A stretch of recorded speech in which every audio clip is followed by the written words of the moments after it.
crazy Italians would lose their minds. And then I said, you know, and Kara, what about when I get to the podium and, you know, you have to read off that tick-tape thing at the right time, that tick-tape thing, whatever, and she goes, Jennifer, that's called teleprompter, and it actually, it goes with your voice, so it goes just at the right time. So you don't, it doesn't, and I said, no, it doesn't. I did it before at another event, and it got ahead of me, and I was screwed.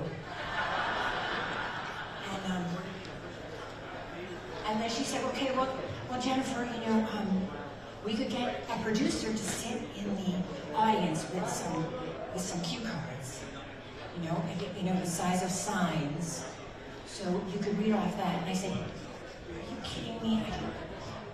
I'm telling you, the show would be over before I could find the guy with the sign. You know, and then I think my biggest nightmare is really just the pronunciation of people's names. And I said, I can't do it. You know, once I say someone's name the wrong way, I'm screwed. I'm screwed. I can't do it. Like, you hear it that one way and you can't undo it. I was at a dinner party one night with, I'm not kidding, I sat next to Bill Nye. And every time someone came to the table, I was like, this is Bill Nye, and I'm Nye. You know, and then, but get this, I'm serious. Across from me was Katie Coco. And it was just, you know, it's just a disaster, you know. So I said no, but you know what? I'm feeling really good because I haven't screwed up yet, and no, I haven't. And so I guess I can do this. I can do the nominees for best performance by an actor. So I'm reading it off, so I'll get it right. Best performance by an actor in a supporting role in a music comedy series or drama television series. See, I can read it right off that. You see, I'm not lying about this shit. Okay. Okay. So, are you ready for the nominees? John Lithgow, The Old Man. Jonathan Bryce, The Crown. John Turturro, Severance. Tyler James Williams, Abbott Elementary. Henry Winkler, Barry.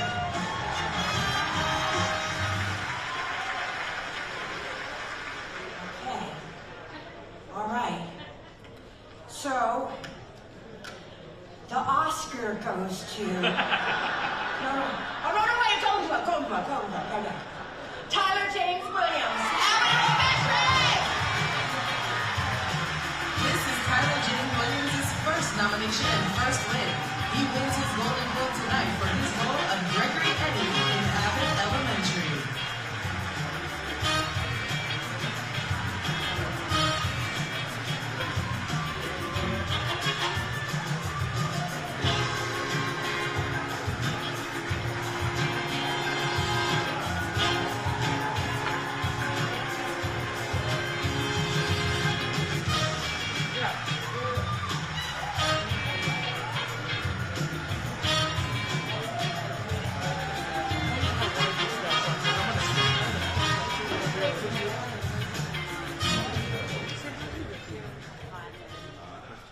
Wow.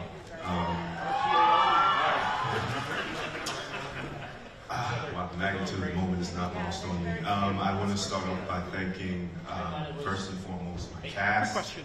How wide or my how crew. tight? I love y'all. Okay, so it's we an get honor to work with you Stand every up in the day. middle and shoot? To Not the want to whole run time, team. but I just don't want to be in the frame. Unless it's like a big group. Okay. If I do, I'll just get in here. Randall Einhorn. But if I'm in your frame, let me know. All of our producers. Tell them to all wait my and then agents, yell. Shane Clay, Gabrielle Cashman, everybody at Gersh, my lawyer, Dan Fox, publicists, Craig Pankey, Kevin McLaughlin, and to the Hollywood Foreign Press Association. I truly appreciate this. And I pray that this is a win. Oh my God. For Gregory Eddie. Really? That's funny. And for his story, and for stories like his, that we may understand that his story is just as important as all of the other stories that have to be told out here. Thank you so much for this.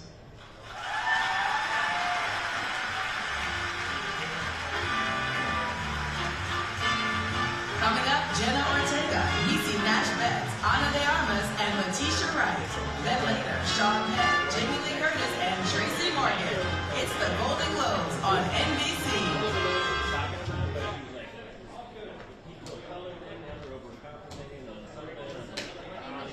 What, in the show, you mean? Yeah. Right, okay, right after that?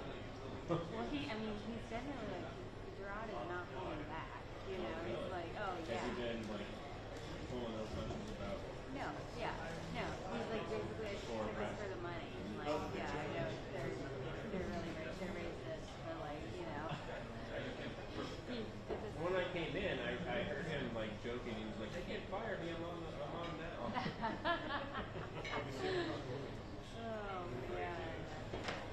I mean, it makes it, I guess, it's like, you know, that's what you gotta do. It gets you out of, like, having to, like, just doing that is, like, better, easier than... Good afternoon and good evening, everybody. How are you doing today? This is Global to the Press Room Only. Welcome.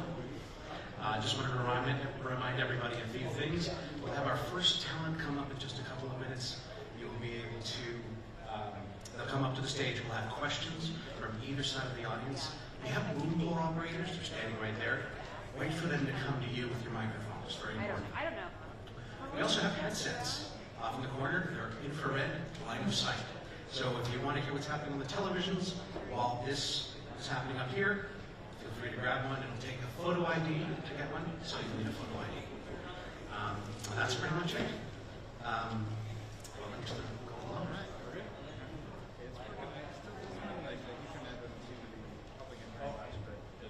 Solid enough. As solid as what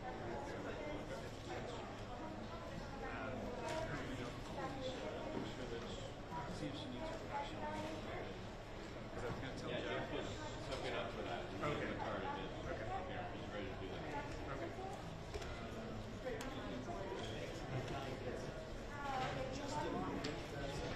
So what happened? Yeah. Oh, no, I didn't know that until I got it. David, it's not barking, it's just a matter of when you're barking.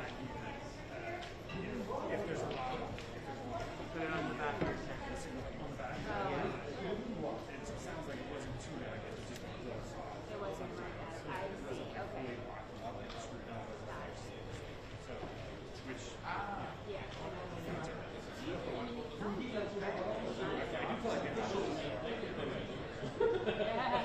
it's so hard to say. I don't believe it.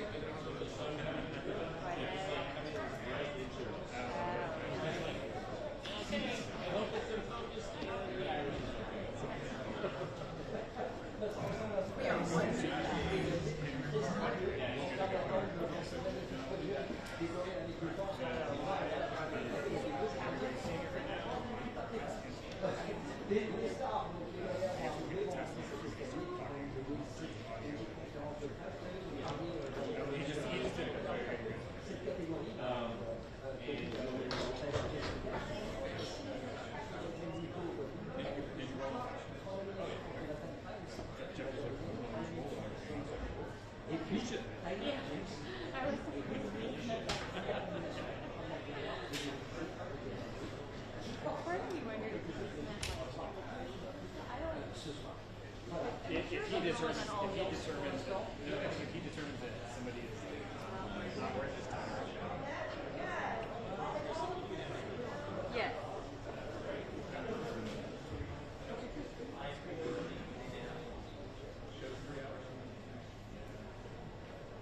Yeah, Chris is like, really?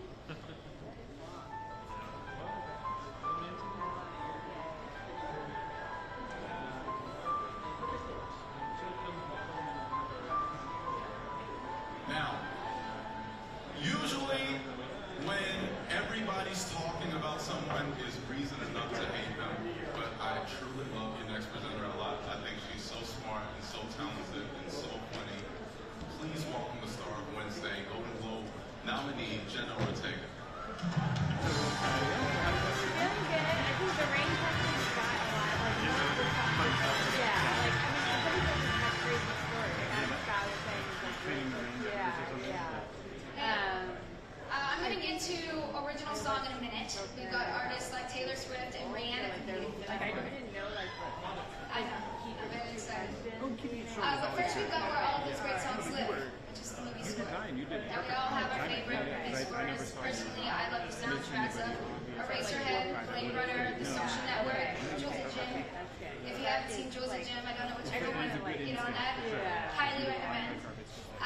But for now, let's reveal this year's nominees for Best Original Score Motion Picture. And then, I mean, Banshees of Inisherin, Carter Burwell, Guillermo del Toro's Pinocchio, Alexandra Desplat, Women Talking, Hildur Gudrunson,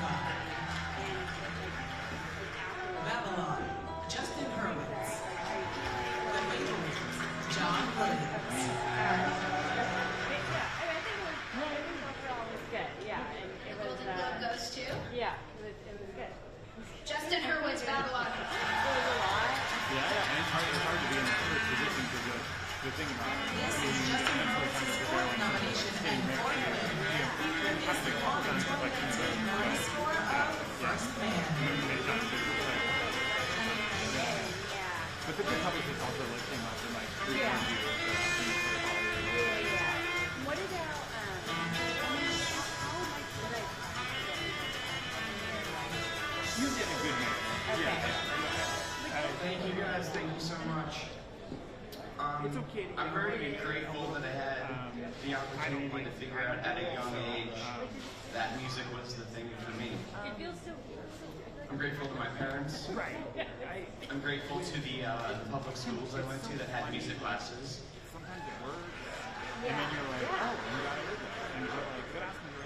I think a lot about all of the people out there who are really talented at something but never get the chance to figure out what that thing is. Yeah. if you do. So I just think it's so important to spread opportunity around That's what and make sure that everybody, kids and adults, and everybody has the opportunity to Maybe once to like be exposed to things and try things out to figure out what's for them.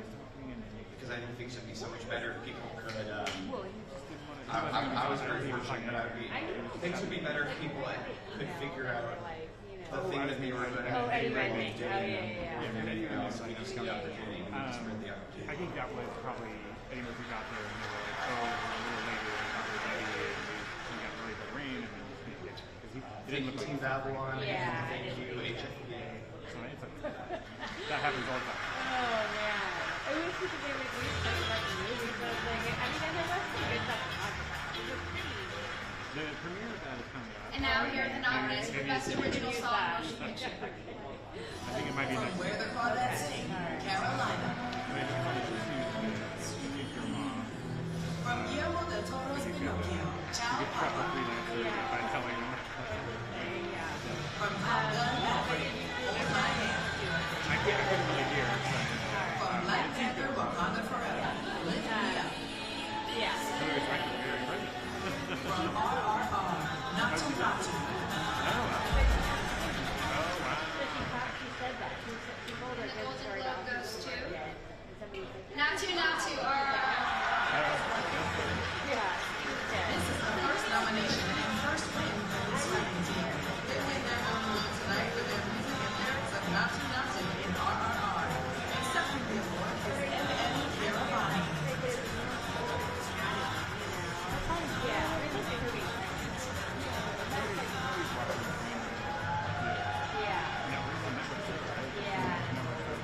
And I do feel that when she starts, I mean, she starts like this in the last two it sounded like her, I don't know anything, or that it's like, there's something new, there's like a new thing. Yeah, and I'm like, I have no idea what that is. Okay. Let's talk about your pregnancy. No, that's fine. Yeah, That's fine. okay, alright, okay. Thank you very much, Hecha. The prestigious award, Golden Globe. Very much overwhelmed with this great moment. And I'm very happy Super to frustrating. share this excitement So much with time. my wife, Yeah. who's sitting right there. Yeah. Right. Which, and it's fine. But then it's like, yeah, these people do this job and you like feel like it's done. This award is given to the artists Enjoy practice to say that this award actually belongs to someone else. So I was planning to not to say those words when I get an award like this, but I'm sorry to say that. Hi everyone. Coming to the stage now, we have the winner for Best Actress in a Supporting Role for a Motion Picture for Black Panther: Wakanda Forever, Angela Bassett.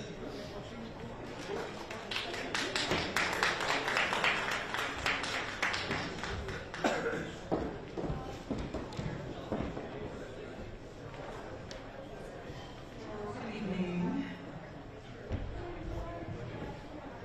Hi there. Thank you so much. 1994, have you gone back and watched your Sex and the City? And what would you say to that woman back there? No, I haven't. It would be interesting, 29 years later. I was so, to the city and to the city and to the lore of it. But I think she was on a good path. I remember just being very excited and very humbled to be in the presence of, those that I admired. So I would say to her, you did all right, You did all right.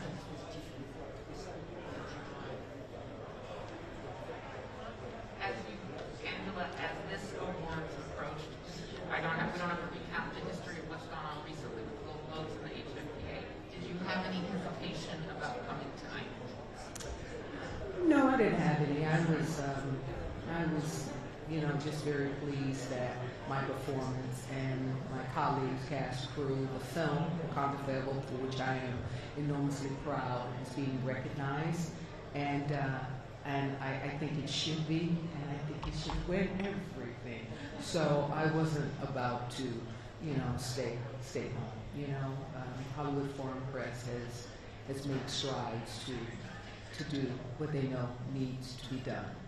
And so tonight is the beginning of that season where we celebrate our industry and our colleagues, and we embrace them with great joy. And it is our hope that people will always love coming, going to the movies. And we are the people in this room who provide that. So to provide some applause, some love, some embrace to each other, because we're all in our different little galaxies, worlds, doing our own thing. So when we have an opportunity to come together, it really is such a good time. I get to meet actors that I would probably never meet or never have an opportunity to play with, but I've got to meet them tonight and tell them how much I appreciate them. Thank you. Right here, Angela. Hi. Congratulations on the award. What does it mean, obviously, to do this in Chadwick's memory and just, take home this Golden Globe? What was it like winning, just knowing how much you Brian's proud of you and the whole film? Yeah, I had a real special time with him, in the first Panther where we literally sat next to each other as we prepared for the day. And I could see and admire and respect his work ethic as I watched him begin the day and work through the day. And he was just a source of great inspiration for all of us. And when he was not there in the physical, he most definitely was there in the spiritual with us every single day. And even when it got difficult or hard or things sort of fell apart along the way, you knew that you couldn't sit down, you couldn't rest, you couldn't give up, because he had an example for us. So I feel very proud to accept this award, as his mother, as his proud mother and colleague, and as the young man who escorted me many, many years ago when I visited his college campus, and he reminded me of that. So, very, very proud. Thank you so much, everyone. Yeah? Oh. universe, and people say that those superhero-themed films take criticisms, but obviously there's some great acting in them, and some great storytelling. How do you feel about being part of the Marvel universe? And were you ever approached about the role of Storm? It would have been fabulous. Well, thank you. Many years ago, there was a little, a little buzz in the papers, but that was you? You buzzed that? Oh, okay. But I was very, a newbie with comic books and that whole world. It was at the beginning of what it has become. But I've had nothing but a very positive experience in the Marvel universe. The producers, the director, the artisans, the artists behind the scenes, nothing but the highest caliber, and they've taken such good care. And I think they have shown in the making of this movie, in the story of this movie, in there's such heart and humanity, and for that I'm proud. And it brings me great joy. Plus, I give my kids respect, I pay mama some props. Thank you so much, everyone. Okay. Huh? Where, here? Yeah, right here. Oh, it's heavy. It's much heavier than the one I have at home. Okay.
everyone now coming to the stage is the winner for Best Actor in a Supporting Role for a Motion Picture from Everything Everywhere All at Once, Ki Hui Kwan.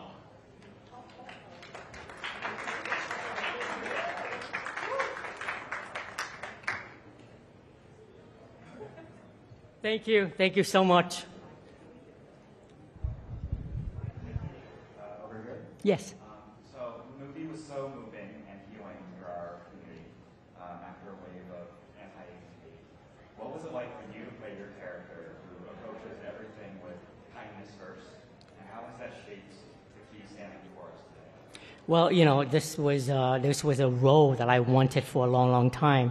And not only is it a great movie, but it's also a great message. And just like you said, you know, our movie is about love, about kindness, about empathy and acceptance, and it means everything to me. And I'm just so grateful that the audience, you know, embraced our movie. And I just could not believe that I was given this amazing opportunity by the Daniels, and also to be able to work with Michelle Yeoh, the Jamie Lee Curtis, and of course the incomparable James Hong was just a dream come true. Yes.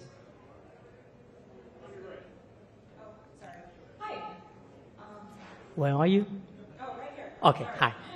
Hi, I'm a character media. By the way, thank you for that wonderful award. Oh, Character media, yes. Congratulations again. Thank you. Congratulations on this one as well. You really wrapped it up. Thank you.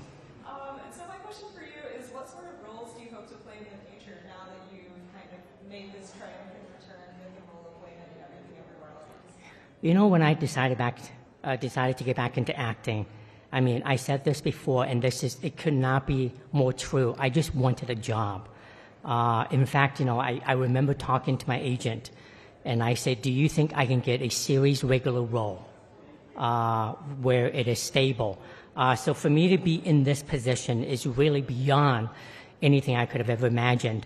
Now, I haven't acted in so long.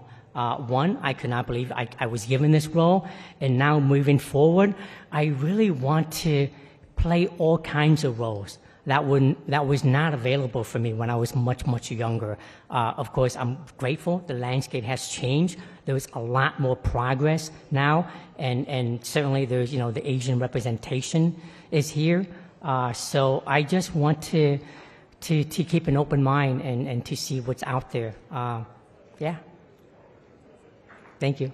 Hi, Matt Donnelly from Variety. Just a quick follow-up to that. You've been getting every script in town since the movie came out. What's like the craziest one that's crossed your desk? Oh, you're so kind. You know, I remember during the pandemic, this was after we finished the movie, but it hasn't come out yet. And I was auditioning left and right, and I could not land a single job. And I was so worried that, you know, maybe I'm not good at this. So now I'm sorry, I'm so excited and so nervous. Ask me that question again, please. Okay, well, first of all, no. I'm not Tom Cruise, I'm not Brad Pitt, I'm not Leonardo DiCaprio, but I think, and I hope that there's a lot more opportunities now. I hope that a lot more filmmakers is thinking of me, a lot more casting directors is thinking of me, and I'm really excited and optimistic moving forward. So I don't know what tomorrow is going to be, but hey, I just want to go for the Globe. Thank you. Congratulations, Anthony from Deadline. Building on his question, everyone wants to see a Goonies reunion. Has anyone approached you about it? Is this even an inch more of reality since you've come back to the big screen? Has Steven or anyone talked to you about it? Well, first of all, we have the big man here tonight, Steven Spielberg, and that would be one question that I think all of us want to ask him. You know, honestly, for the last 30-something years, we have tried to do a Goonies 2. In fact, when I was much younger, I wish it would come to pass, because that was a movie that I thought I would need to make a career comeback. And honestly, I think they worked really hard. We had numerous scripts, but there was not one script that felt it could be, you know, it could live up to what the original was. And, you know, sadly, we lost the captain of our ship, Dick Donner, whom I love dearly, and I really don't know if there's going to be Goonies 2. But I will be open to revisiting that character data if there is an opportunity.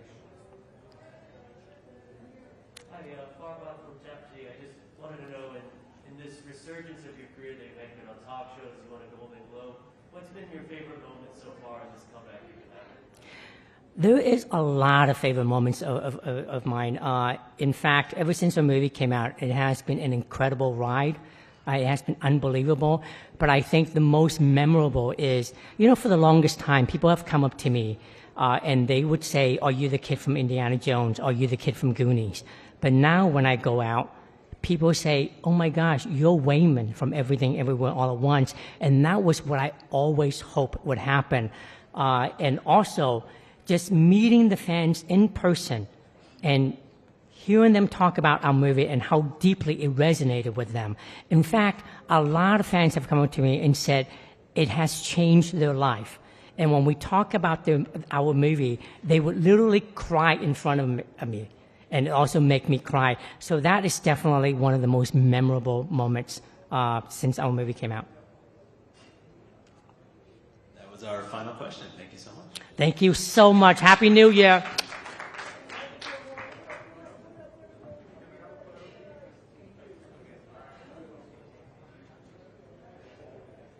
Thank you.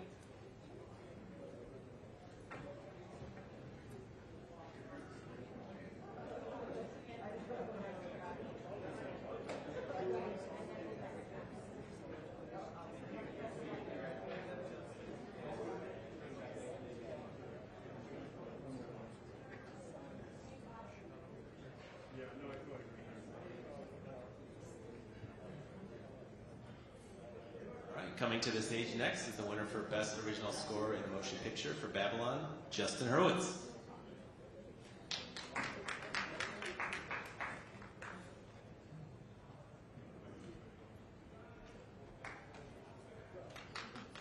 Thank you.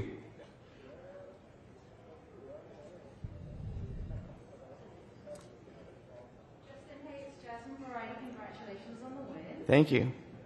Let's talk about Babylon as, you know, 3 hours of brilliant score, people and the movie going. You know, are you concerned about people going to movie theaters to watch this or watching this at home? What are your thoughts on that?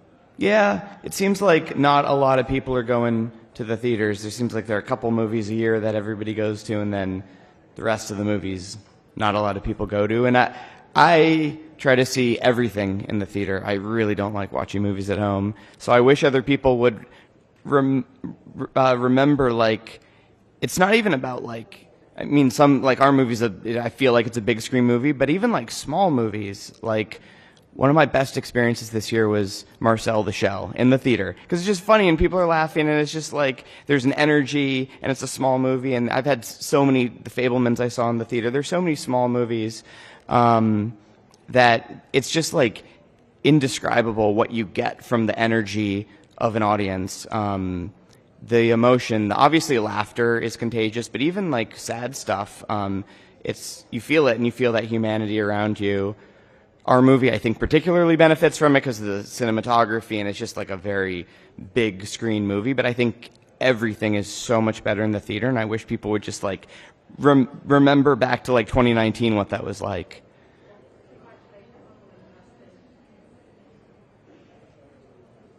Justin, you make a point of saying that you were happy that you went to school when there were arts and music classes in schools. Can you elaborate on that? Are you concerned as a person in the arts, are you concerned about this, that this type of curriculum is disappearing from public schools? Yeah, absolutely. I mean, from the very beginning of school, from like kindergarten on, I don't remember what the preschool situation was, but definitely from kindergarten on, we had music class. Miss McClendon was my music teacher.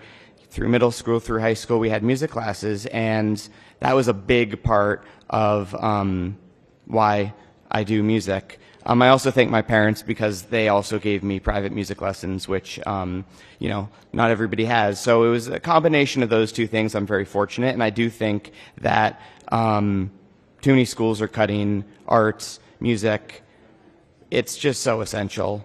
It's so essential, like I said, to expose kids to everything, because you're going to have some math geniuses, you're going to have some music people, you're going to have just like, people are going to, if you just like let people give people a shot at everything, people will find the thing that's right for them. But I don't know, there's just like not enough. Schools I know have cut so much stuff. There's one organization, Education Through Music, that I really love. They kind of put music into schools. They help, put music back into schools. And I know there are a lot of organizations like that. I just think it's so important, not just for music, but really for everything. Just expose kids to stuff.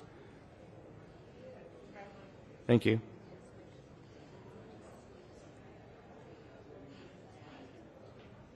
There are no other questions. Thank you so much, Justin. All right. Thank you, guys.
Coming to the stage next is the winner for Best Original Song from the motion picture RRR, M.M. Kiravani.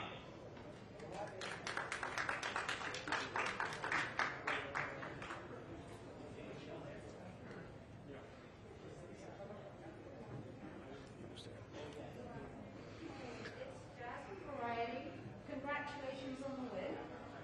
Tell us what this win means for you, and also tell us a little bit about the movie-going population in India.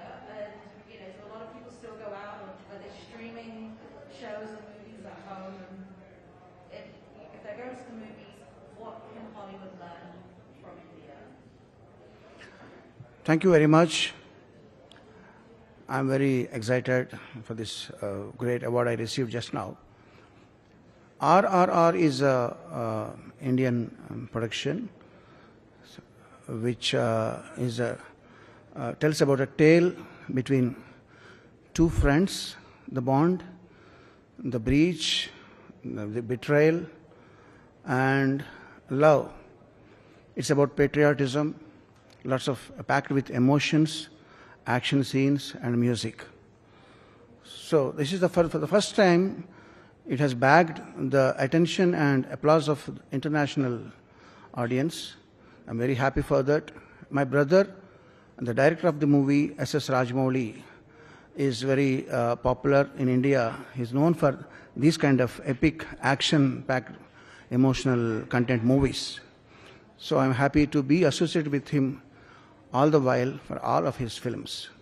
I'm looking forward to more and more such great opportunities worldwide. Hi, I'm from Character Media. My question for you is, sorry, I'm right here. Yeah. First of all, congratulations. Thank you. And second of all, my question for you is, what were some of your inspirations in working on RRR? Were there other soundtracks or songs that you listened to at the time? Yeah, I get inspired from whatever happens all over the world, especially from the West. I'm a great fan of the epic movie Fiddler on the Roof and films like Phone Booth, Coming to America. So I have a list of movies which I watch religiously on a daily basis. Each and every movie, I watch it more than 100 times. Just whenever I watch a movie with a lot of musical content and emotions, I feel very refreshed. So my inspiration is from all the great stalwarts and maestros from all around the globe, from John Williams to Nusrat Fateh Ali Khan. So all of them, I learn. I feel I'm a student. I'm a student forever. Every day there is something to learn. That's the inspiration. Yeah. Thank you very much.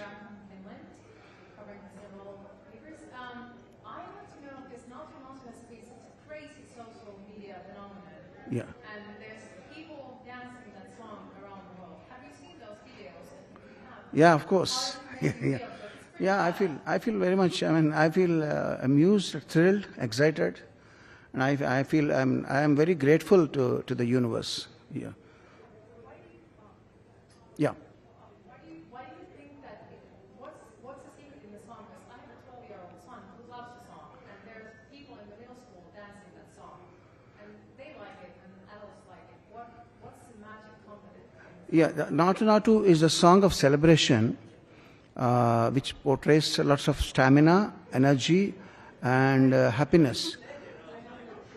It's packed with ethnic beats and grooves.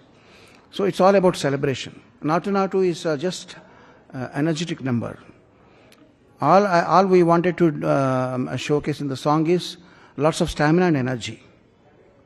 Yeah. Thank you very much. Thank you so much.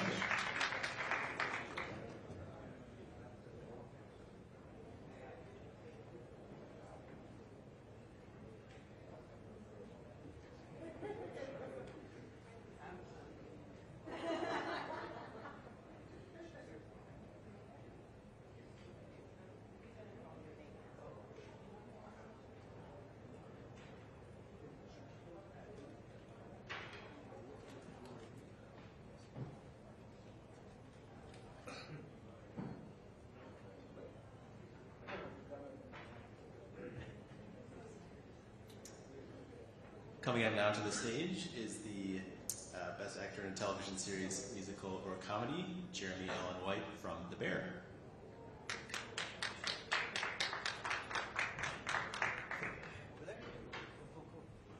Hello. Hi. Hi, Anthony. I'm with BuzzFeed News. Hi, Anthony. Congrats on your win. Thank you, man. Appreciate it. I started the Dare. I'm like halfway through it, and like I could just already feel the emotion. And it's so sad for like a comedy. Like, how do you feel about like balancing that mix of humor, but also this really dark themes in the story? Yeah, I don't know. You know, I got together with Chris Storer, the creator of the show, and we didn't really discuss comedy or drama all that much. I think, you know, it's like life. There are moments that are funny, there are moments that are sad, moments that are frustrating. I think when we got together and started talking about the show, you know, I just wanted to do Carmi justice, and I think we wanted to do kind of the kitchen industry and service industry justice, and make something that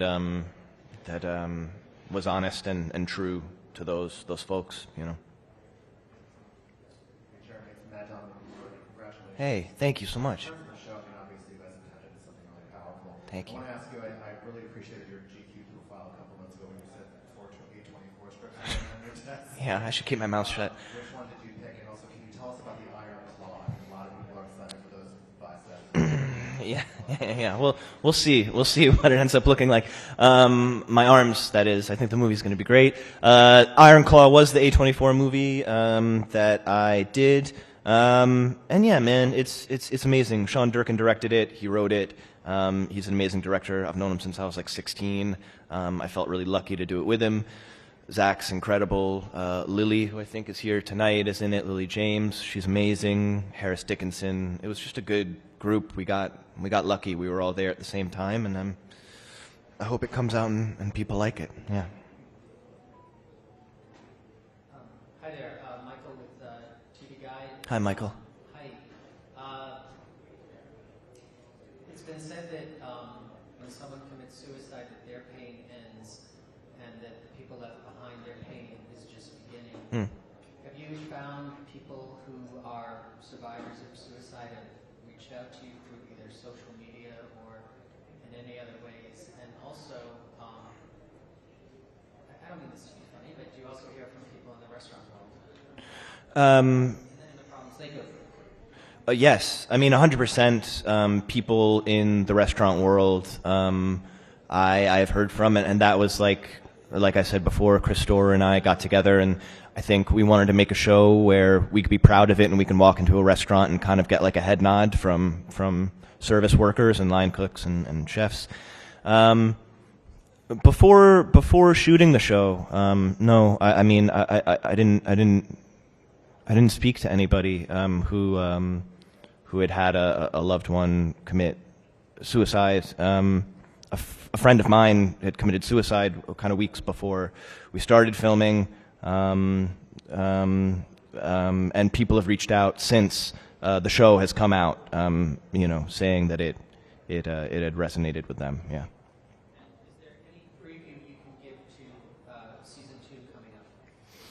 Really and truly, I haven't read anything. I've been bothering Chris out there all night to give me some scripts. He says January 15th. But I think we'll open the bear. I mean, I think we'll see the process of you know, building a kitchen from the ground up. Yeah. Thank you. Samira from Finland. Hi. Congratulations. Thank you. Amazing show. Thank you. Amazing role. Thanks. Have you a way of looking at food and eating food and enjoying food? Has that changed during the show? Because, you know, we are all food lovers, but we don't really see how much it takes to. I pay more attention. You know, we have this really wonderful chef, Maddie Matheson, who helps us with the show, and another wonderful chef, Courtney Storer, who's Chris Storer's sister, who's a really great chef. And so I go out to eat with them, and I just try to watch their relationship to the food, but not only the food. I think what I learned after working on the show and working in these restaurants and visiting all these restaurants is the food is obviously incredibly important, and it's such a big communicator from the cooks and the chef to the customers, but also the environment of a restaurant was something I'd never really thought about. Is it someplace you want to stay? Is it someplace you want to be? How's the service? All these things. I started looking at it in a bigger way, and I had these wonderful chefs like Maddie and Coco to kind of guide me through that. Yeah. And that was our final question. Thank you so Beautiful. much. Thank you, guys.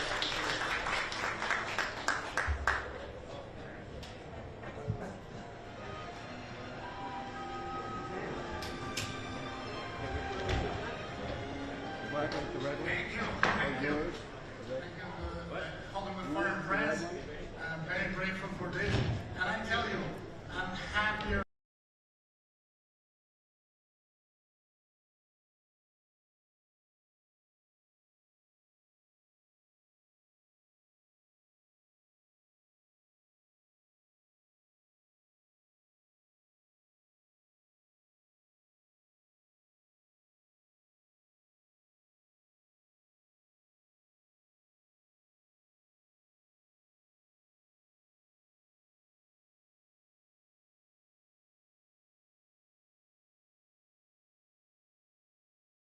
Jennifer and Ken, who gave us life when we were inanimate objects, and if you see us at the dance floor, we're still inanimate objects.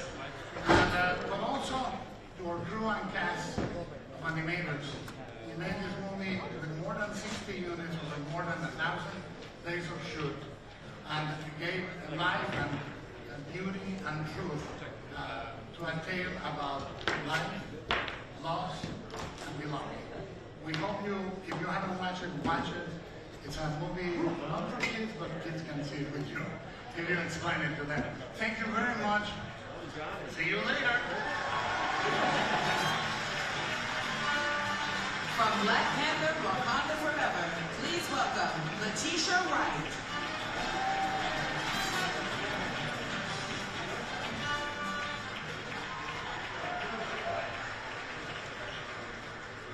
I'm inspired by the brilliance of the performers in this category. They took us through the generational traumas of a dysfunctional family on the mend, launched us out of one man's monotonous life into an adventurous new journey of self-fulfillment. We stepped into the Bruce Wayne shoes and behind the lip curl of a music icon and rode the emotional journey and waves of an estranged relationship between father and daughter. We are indebted to the generous talent they have shared. So, here are the nominees for Best Performance by an Actor in a Motion Picture Drama. Austin Butler, Elvis. Brendan Fraser, The Whale. Hugh Jackman, The Sun. Bill Nye, Living. Jeremy Pope, The Inspection. And the Golden Globe goes to Austin Butler. This is Austin Butler's first Golden Globe nomination and first win. He wins his Golden Globe tonight for his role of Elvis Presley in Elvis.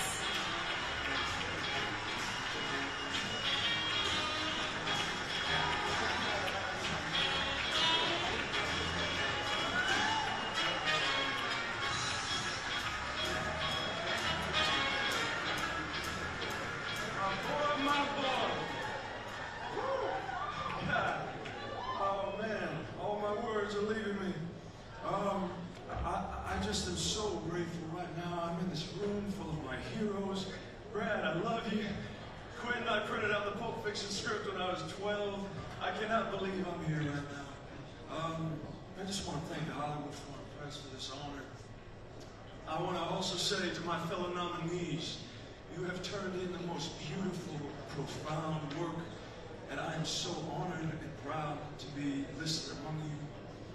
I owe this to a bold, visionary filmmaker who allowed me the experience to take risks, and I always knew I would be supported.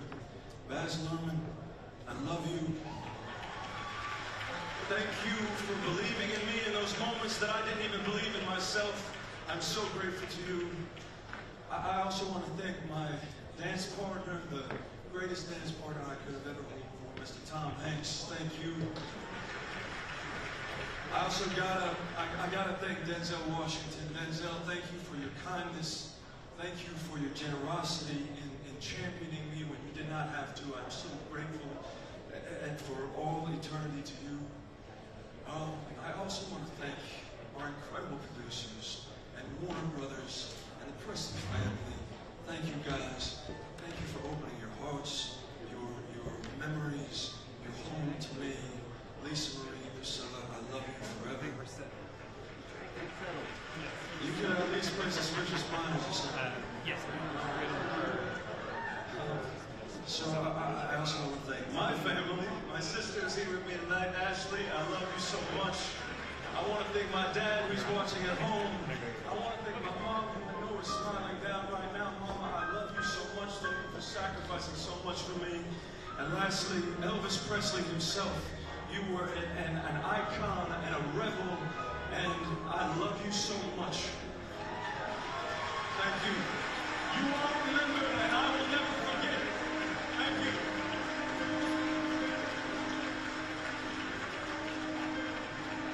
Up next, Top Gun Mavericks Glenn Powell and Jay Ellis. Then later, Billy Porter pays tribute to Ryan Murphy.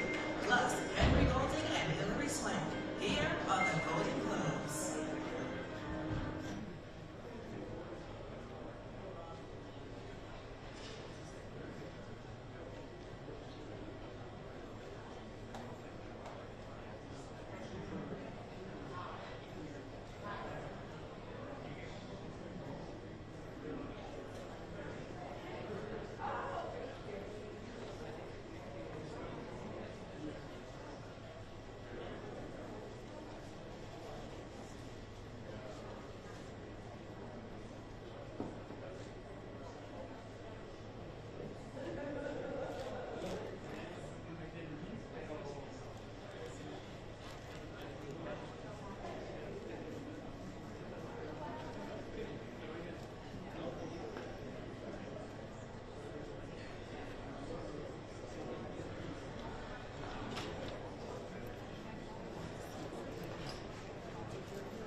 gentlemen, please take your seats. We are 1 minute out.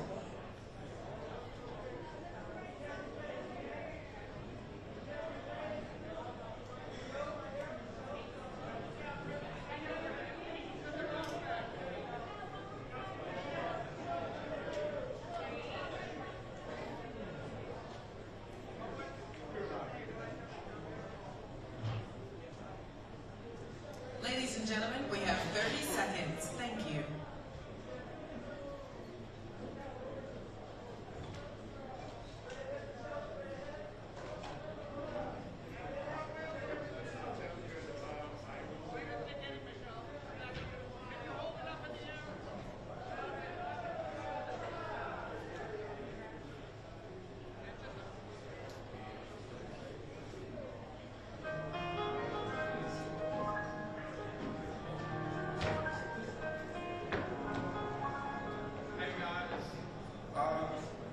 Backstage, I found these 3 Golden Globe Awards that Tom Cruise returned. Look, I'm just a host briefly and whatever, but I have a pitch. I think maybe we take these 3 things and exchange them for the safe return of Shelly Miscavige. Anyway, from Top Gun Maverick, please welcome Glenn Powell and Jay Ellis.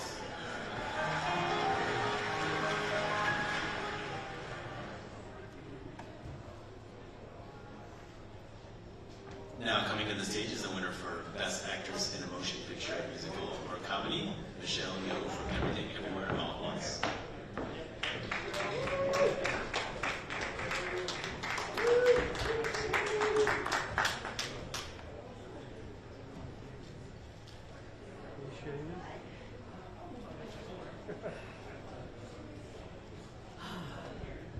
Hello. Good evening. Hi, Michelle. I'm Natasha from Colton Collective Movie Heroes. Congratulations. You've got an incredible body of work already, and in the last few years, especially, you've completely flipped the script when it comes to what it means to be a leading woman in Hollywood, and people finally seeing like all the incredible talent you possess. What advice do you have specifically for the Asian diaspora who have unfulfilled dreams from different versions of themselves from different timelines and universes? Hey, good evening. I hope you all are having a good time. It must be tough out here. I hope you have drinks under your chair. But that's a great question. Look at me. I mean, I've been in the business for 40 years. And finally, I get to be #1 on the call sheet. I think it simply goes to say, it's like, if you believe in yourself, you believe and you have passion in what you do, you don't give up, right? So, and I do believe that times are changing. There is much more inclusivity, there's more diversity, and it's not lip service anymore. Whatever that glass ceiling was, we just ninja kicked it out of it. You know, we have to, we shattered it, and we have to keep it in that way. But we have enough and many extraordinary filmmakers, not just in movies, but also TV, that are forward-thinking to understand the importance of inclusivity, the importance of diversity, the importance of telling stories about different cultures, different looks, and embracing them all in the right way, simply because our audience demands it. So we are on this cusp of big change. I think the change has already started occurring. I'm just so happy that I'm still here when the change has happened. You know, that I'm not in my rocking chair and go like, why didn't I get that chance then? So I am overwhelmed at this moment, but at least I am here. So I'm going to work hard that this is not just going to be the only time I'm here. And for all that looks like us, we are going to move forwards and find bigger and better opportunities. Thank you. Thank you. Congratulations, I'm from Director Media. And so my question for you is, like you said, like look at you, look at where you are now. How do you hope that your role in Everything Everywhere All at Once inspires other Asian American women, since the movie is so significant Evelyn Wong, she was such a gift when the script came to me. When you're 60 and you're sitting in the sidelines and you're thinking, hey, you really had a good run.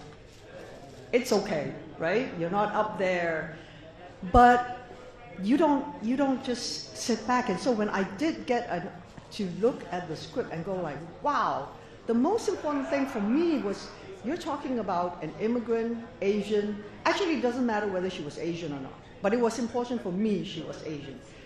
Aging woman who's frazzled by the world, who's trying to make an honest living, but still the world beats her down.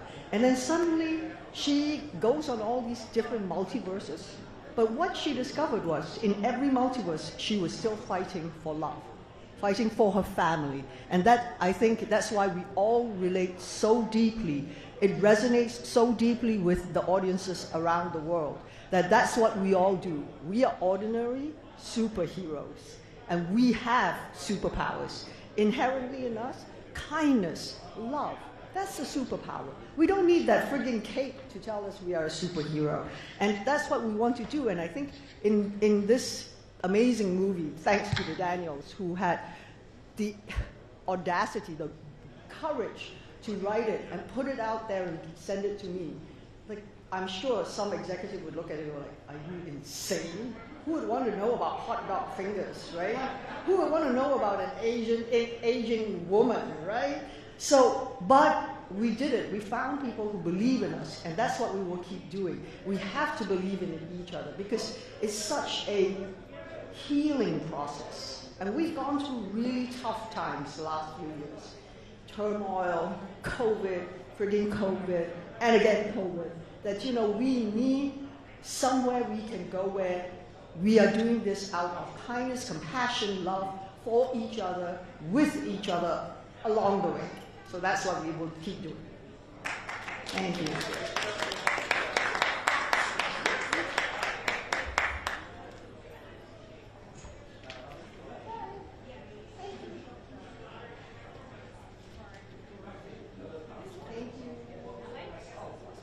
All right, good night, everyone.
Coming to the stage, the winner for Best Animated Motion Picture, Guillermo del Toro.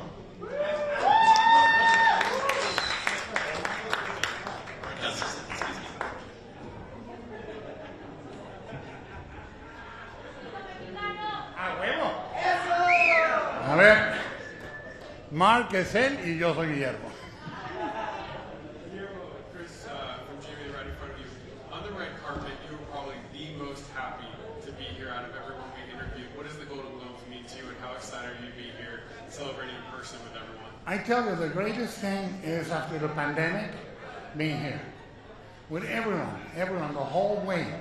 It's great to be in person. I think that we are part of an art and a craft that deserves to be celebrated, and couldn't be happier to be in the same room with everybody.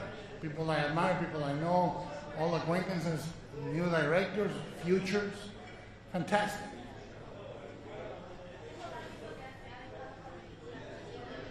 Hace poco la gente no la había visto y ahora sí.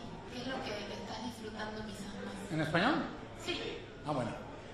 Para nosotros es una película que esperábamos que conectara muy fuerte con la emoción del público. Y verla, por ejemplo, en Nueva York, en MoMA, la sala ha estado llena todo el tiempo, en persona. En México, las exhibiciones en el Zócalo fueron multitudinarias. La gente conecta con la película, la quiere, los conmueve. Eso es lo más bonito que hemos vivido los dos. Entrevistas, es decir, el ser mexicano te ayuda con tu sensibilidad, te ayuda pues ahora sí como en esa perspectiva, ¿de qué manera el ser mexicano te ayudó a ser pintor? No, la actitud ante la vida y la muerte, completamente mexicana.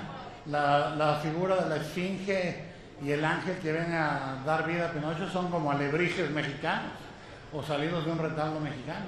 La sensibilidad que la lleva, la sensibilidad que existe para la imaginación de la película y el deseo de que parte de la película fuera animada en México, que se logró en el taller del Chucho en Guadalajara.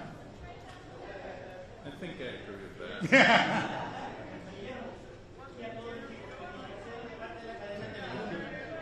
¿Qué mensaje de ustedes para la gente hispana que nos ha apoyado en los tiempos de Cronos?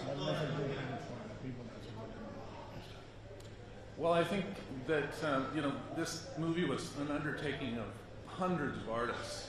I mean, really, really dedicated artists who just poured themselves into every frame. We worked together. We shot for 1,000 days, and we worked together for years on this piece. And we really did become a family. And I think we all knew that we were working on something really, really special. So, an honor like this is, it's going to be really fun to bring home to the team. Y lo que hay que decir a la gente en México, en Latinoamérica, la importancia de la herramienta narrativa, contestataria, para hablar de historias, de cosas que no están normalmente en una película, está en las manos de los jóvenes. Y la juventud que anima en Brasil, en Argentina, en México, en Chile, están haciendo animaciones con libertad, con fuerza, con creatividad. Lo que hay que decirles es, hay que seguir adelante y estamos haciendo algo todos para empujar la animación a otro terreno. Sí. Se lo dedico a mi esposa Kim, que me dio la vida porque era un objeto inanimado. Y como dije, cuando me vean bailar van a saber por qué. ¿Ya? Are you concerned about the state of the moviegoing? Are you concerned about people going back to the theaters and what that means for this medium? I think that what we're living is everybody wants a definition when we're in the middle of a transition, a change, and a crisis all at the same time.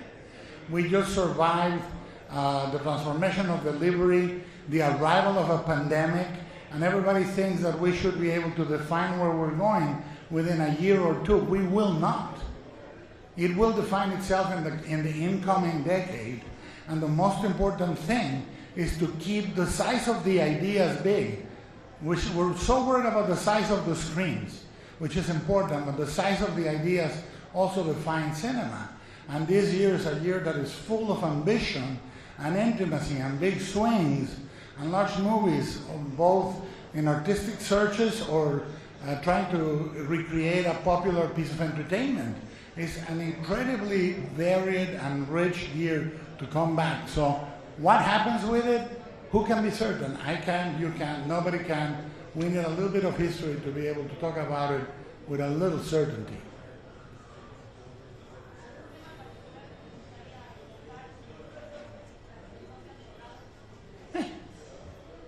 Hay que echarle. No, do you mind if I answer in English? So everybody, it's not about the themes that you want to deal with. It's about the stories that are urgent to tell. And each time at the bat, you try to tell stories that are important to you, because you're going to destroy your personal life for 3 years. You know, for everybody, you watch the movie in a couple of hours, but it destroyed any possibility of family life, any possibility of social life, any possibility. So they become almost biographical pieces for everybody. The animators, to give you an example, one animator that animated the dialogue between the Sphinx, Death, and Pinocchio was in the same set animating those two characters for more than 2 years.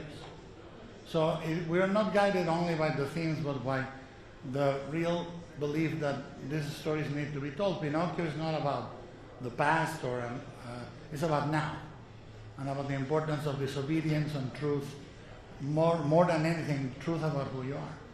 So we don't know where we're going until we get there. Cronológicamente? All right. That was our final question. Thank you so much. Thank you. See you. Thank you, guys.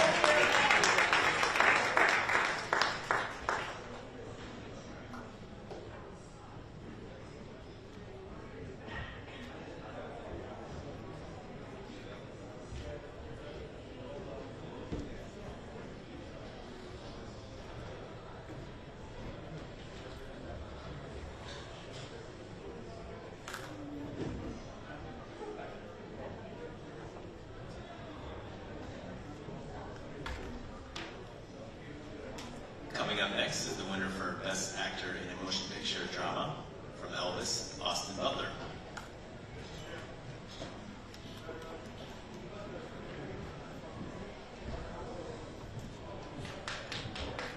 Thank you. Hello.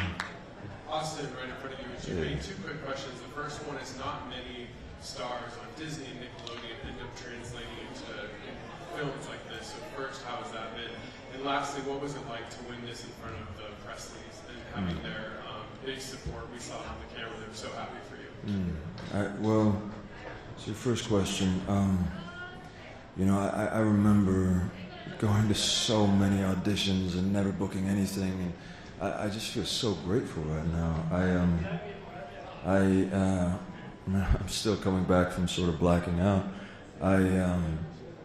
To be in that room full of all these people that I've admired so much, and it just means so much to me.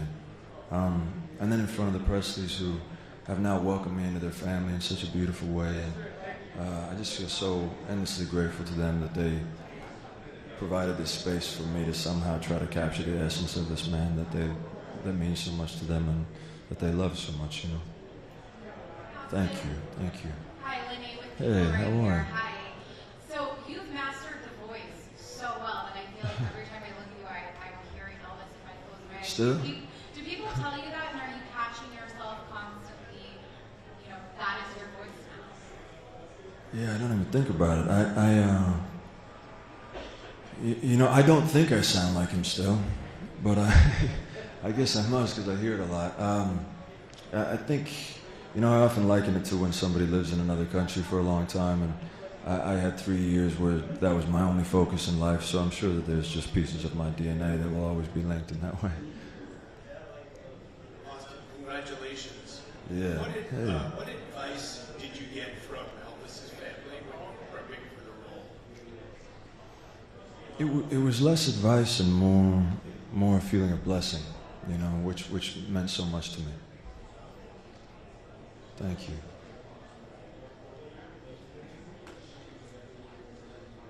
I love this mic on a stick like that. I haven't seen that before. Unfortunately, I think that needs to be our last question. All right. Really appreciate it. Thank you, guys. This was painless.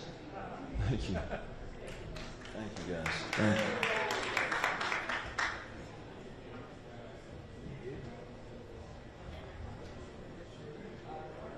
The 2 Tonys, a Grammy, and an Emmy were proposed to show for it. More than that, Billy Porter has changed our perceptions by changing fashion. He did this. He's the one who ushered in this new movement by wearing a black velvet tuxedo gown on the Oscars red carpet. I asked him to wear that outfit tonight, and he said, "Bitch, it's in a museum." But he whipped up this fuchsia replica for me. And I love it, and I love him. Thank you, Billy. Where are you? I also think tonight of the achievements of Niecy Nash's life. Born in LA, a mother of 3, she was told only a couple of years ago, when she wanted to marry the love of her life, Jessica, that she shouldn't do that. She might never work again, her community and her industry would abandon her. Niecy Nash chose love, not fear. And tonight, she's golden Globe nominee Niecy Nash-Betts, and she's had the biggest year of her entire career with Dahmer and Rookie Feds. Niecy, I love you.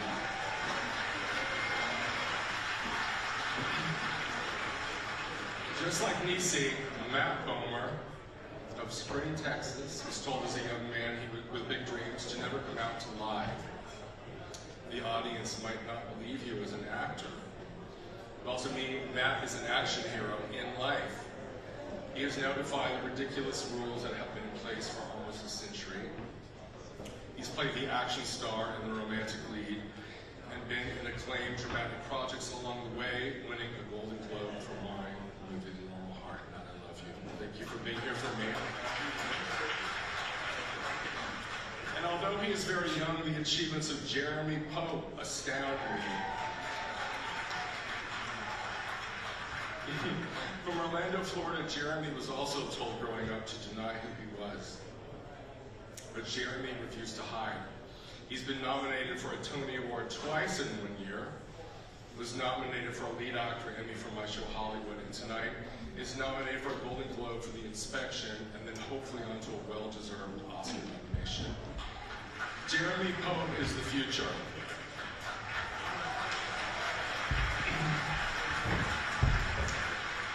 I have dedicated most of my lifetime achievement speech here tonight to these wonderful actors I work with to make a point of hope and progress. When I was a young person at home in the 70s, watching the Carol Burnett show, I never ever saw a person like me getting an award or even being a character on a TV show. It's hard being an LGBTQ kid in America, in fact, all over the world then and now. And I have one word for you, Florida. You are often told you will never become anything, you have to hide your light to survive. But for those kids watching tonight, I offer up MJ and Billy and Niecy and Matt and Jeremy as examples of possibility. There is a way forward. Use them as your North Stars.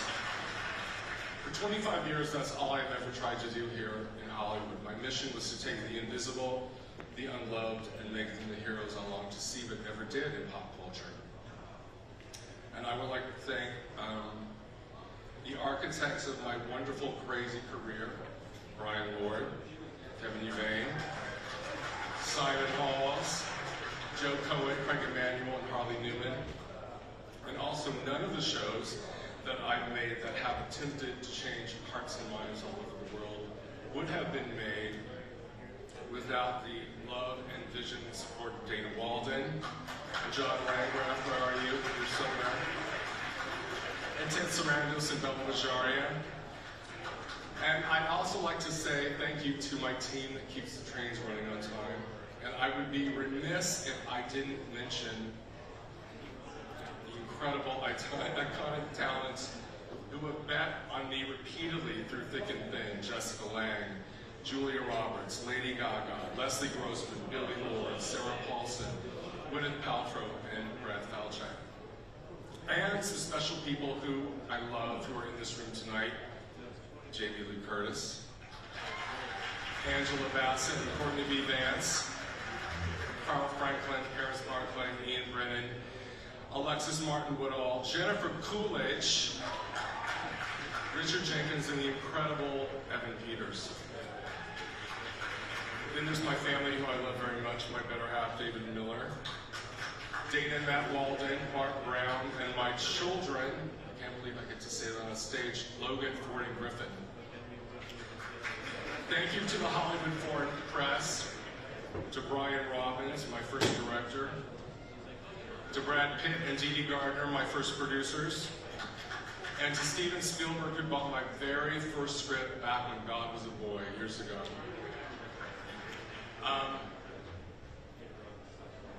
Lastly, one of the most incredible things about working with Carol Burnett is you could ask her anything. One day we were sitting around during a lighting setup, and I asked her why she tucked her ear at the end of every show. What did that mean? She laughed and said it was a secret signal to her beloved grandmother Mabel. A way to say hi when all was good. So this is from her. Thank you.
Ladies and gentlemen, please be seated. We have 1 minute.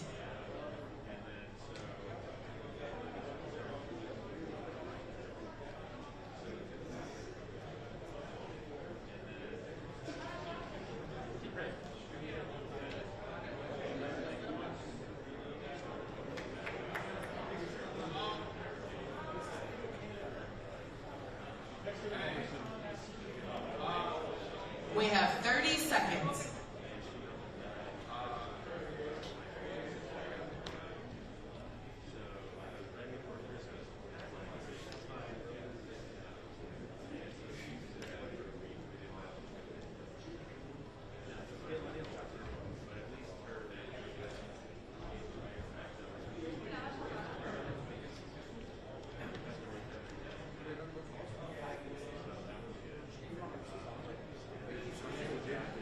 Okay, you guys, really quick, just some quick housekeeping stuff. If you're listening, if everyone's listening, while we were on commercial, we actually presented Will Smith with the Rock Hudson Award for Best Portrayal of Masculinity on Television. So please give it up to Will Smith, you guys. Please. Please. Now, please welcome Henry Golden.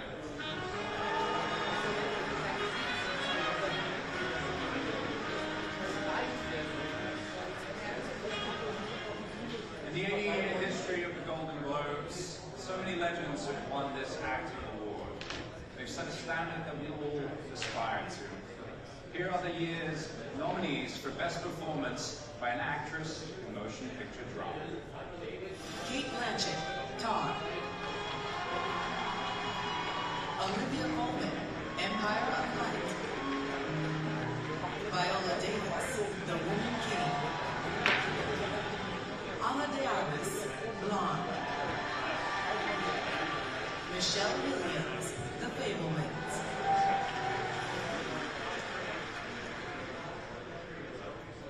And the winner of the Golden Globe goes to Kate Blanchett, Tar.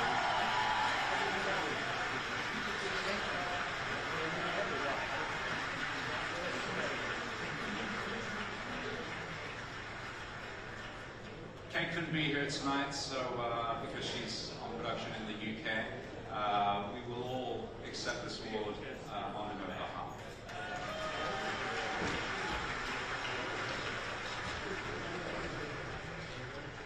Now here are the nominees for Best Motion Picture, non-English language. Invest in Nichts Neues, Germany. Argentina, 1985. Argentina. Close, Belgium, France, Netherlands.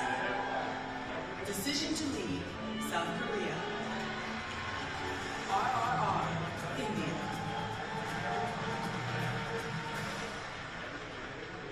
And the Golden Globe goes to Argentina, 1985.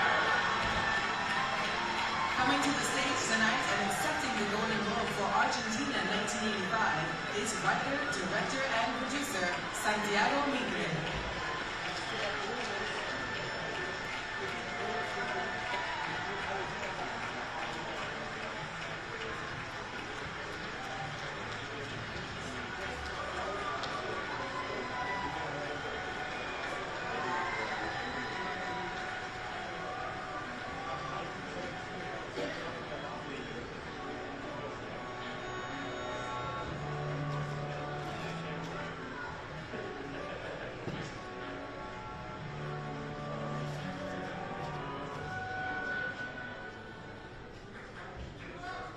Muchísimas gracias. Me encantaría poder hablar en español, pero I think I have to speak English. Because, bueno, thanks a lot for the Hollywood Foreign Press. This is amazing and super heavy. I'm thrilled to be here sharing. I want to share this with my team, with my people over there.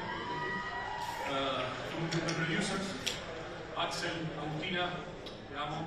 And the ones who are not here, Chino, Fede, Santiago, Victoria. Hola Vicky. Cindy también.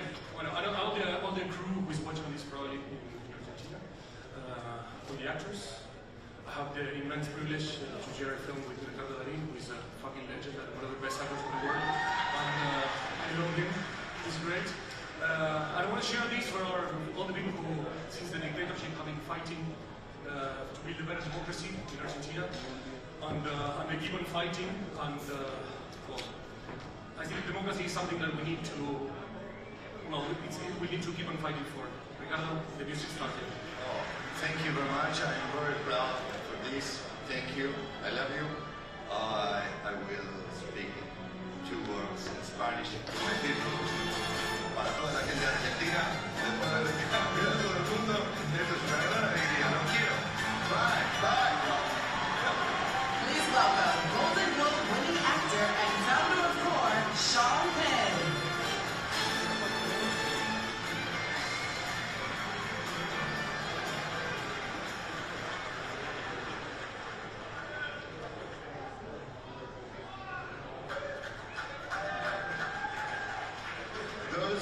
Those nominated films are proof that regardless of language spoken, cinema at its best is an art form that can speak to all the aspirations, to generosity, to integrity, to empathy, to love, and to courage.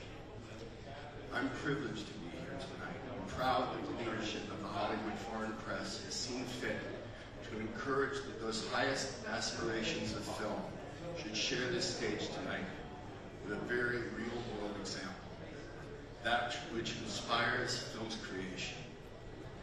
From the otherworldly courage of young Iranians rising up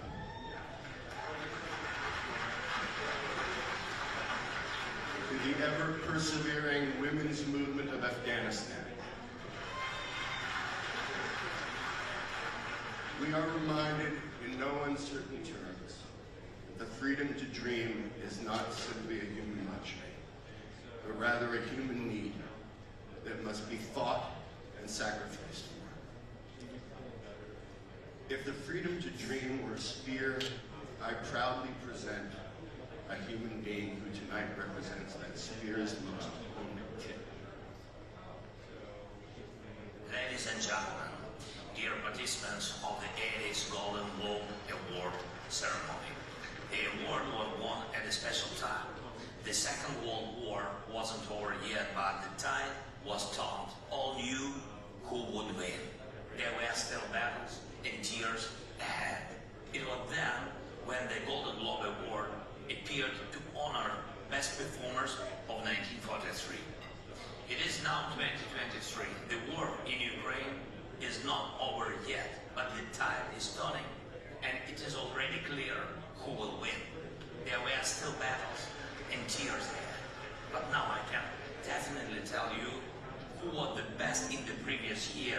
It was you, the free people of the free world, those who united around the support of the free Ukrainian people in our common struggle for freedom, for democracy, for the right to live, to love, to give birth, no matter who you are, no matter where you are from, no matter who you are with. The struggle for the right of the new generations to know about the war only from movies. The First World War claimed millions of lives. The Second World War claimed tens of millions of them. There will be no Third World War. It is not a trilogy. Ukraine will stop the Russian aggression on our land. We will make it together with a whole free world. And I hope that all of you will be with us on the victorious day, the day of our victory. Slava Ukraini!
the stage the winner for Best Supporting Actor in a Television Comedy from Abbott Elementary, Tyler James Williams.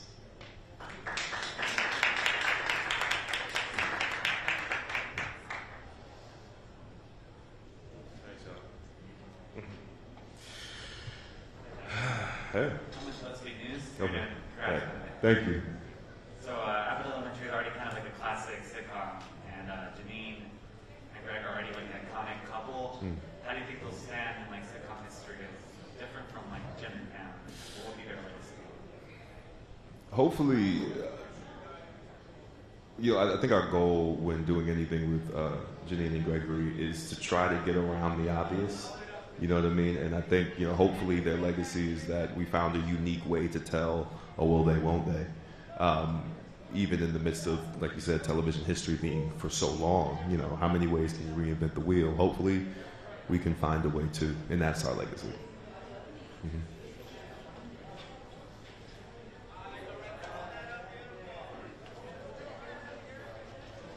That's not working, but... Not working. Okay, cool. I think a lot of people still think they're child actors and have some difficulty adjusting as adults. What do you think was in place for you that led you to this incredibly successful moment? Aside from I'm from Philadelphia, has any of the slang stayed with you in your personal life? I'm from New York. So like Philly and New York slang is like cousins, you know what I mean? So I already had some of it. We use John, we just use John for a different reason. But it's there, it's there. John, it's more like an all-purpose noun. It could be anything. It could be that chair. It could be you. It could be the mask. Philly is more specific. The first part of your question, I see now I got caught up on slang. What was the first part of the question? Oh, right. I don't know, man. I think, I've seen a lot of people come and go, people who I came up with, who I thought were very talented people who either the roles weren't in the right places at the right time for them.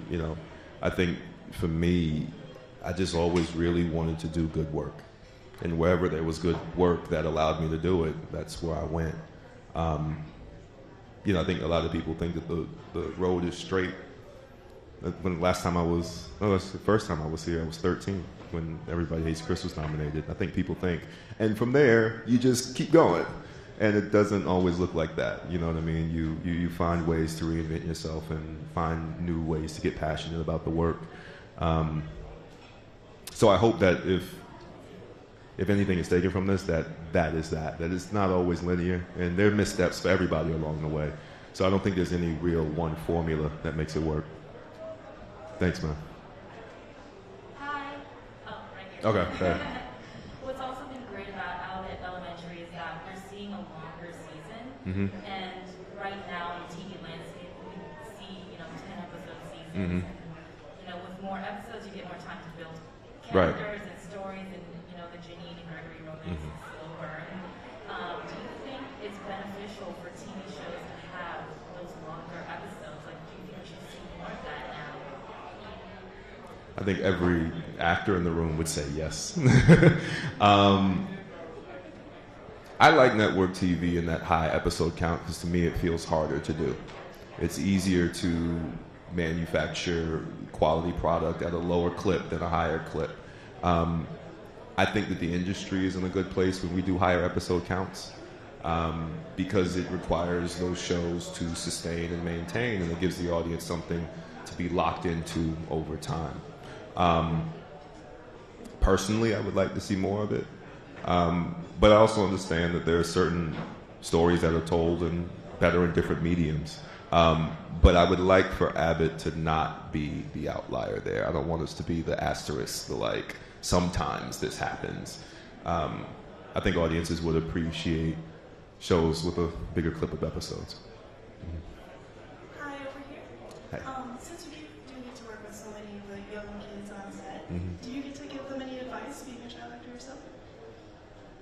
It's not as much advice. I think it's more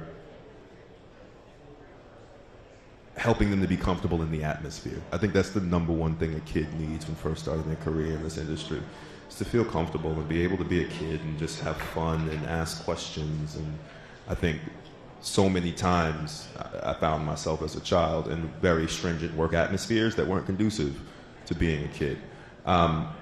So it's not as much advice yet, you know, I teach second grade. But there is this aspect of them getting super comfortable in their space and learning that they can have fun here. And hopefully 15, 20, 30 years from now, there's somebody from Abbott standing here who said that they felt comfortable performing on our set for the first time. That was our final question. Thank you All so right. much. Thank you.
Thank you.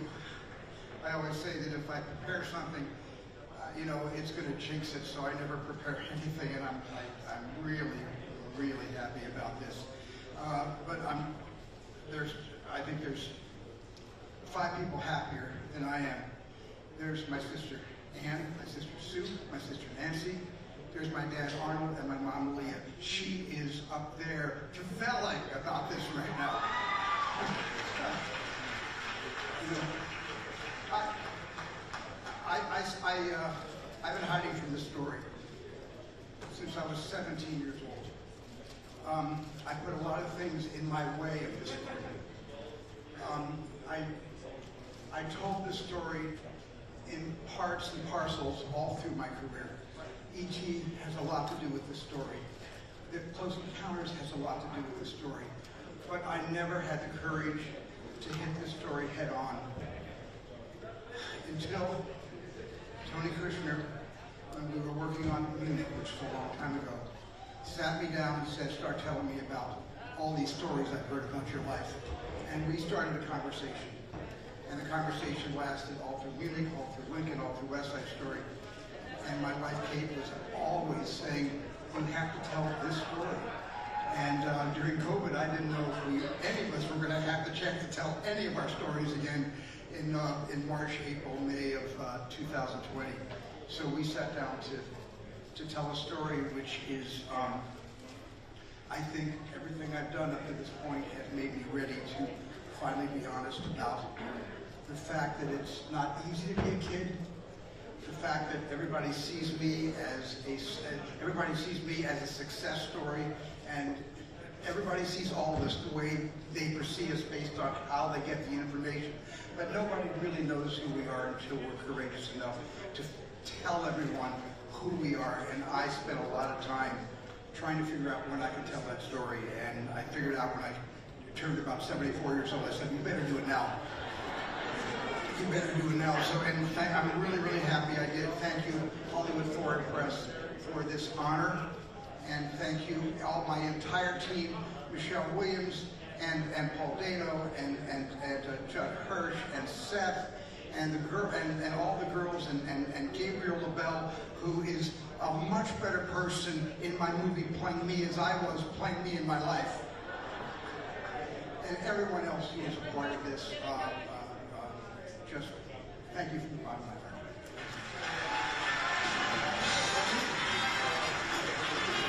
Our 80th celebration continues. It's the Golden Globes on NBC.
the stage is Santiago Mitre, winner of Best Motion Picture Non-English Language as Director.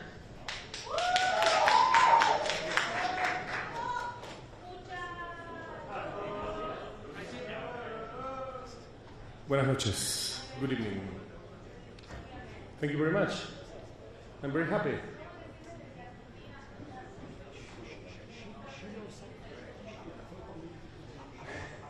Tengo que contestar en inglés o en español. I'm lost. Do I have to answer in English or in Spanish? En español primero estoy muy contento. Me parece que, digamos, esto es un gran reconocimiento para nuestra película, para todo el trabajo que hemos hecho, que se basa en un hecho importantísimo de la historia argentina, fundante de la nueva democracia, un hecho ejemplar que a mí siempre me produjo mucha admiración y me alegra muchísimo haber podido hacer una película sobre esto. Estos premios sirven para amplificar las posibilidades de que la película se siga viendo y que siga teniendo, que sea más reconocida en distintos lugares para poder llegar a la mayor cantidad de audiencias posibles. Así que eso, nada, estoy muy feliz, es una sorpresa, qué sé yo, nada, estoy contento. ¿Qué significa poder llevar el tema de la película al mundo entero y que a través del trabajo de ustedes sepan estos hechos históricos que sucedieron en tu país? Desde el primer momento que empezamos a mostrar la película fuera de Argentina, nos dimos cuenta que había gente de distintos países y con distintas historias y con distintas problemáticas se podían identificar con nuestra película y podían tomarla como propia y utilizarla para pensar cuestiones sobre lo que se había hecho y lo que no se había hecho en su país. Creo que para los países latinoamericanos que han vivido dictaduras es muchísimo más directo, pero creo que la película conecta también con países, con otras realidades. Creo que la situación en la que vive el mundo, en donde vemos tantos discursos de odio, tantos discursos antidemocráticos creciendo, esta película es un símbolo de cómo se manejó, cómo a través de la justicia se puede consolidar la democracia, y eso es una preocupación que creo que tenemos que tener todos en el mundo del cine y en el mundo en general. Así que me alegra que la película pueda colaborar en ese tipo de debates.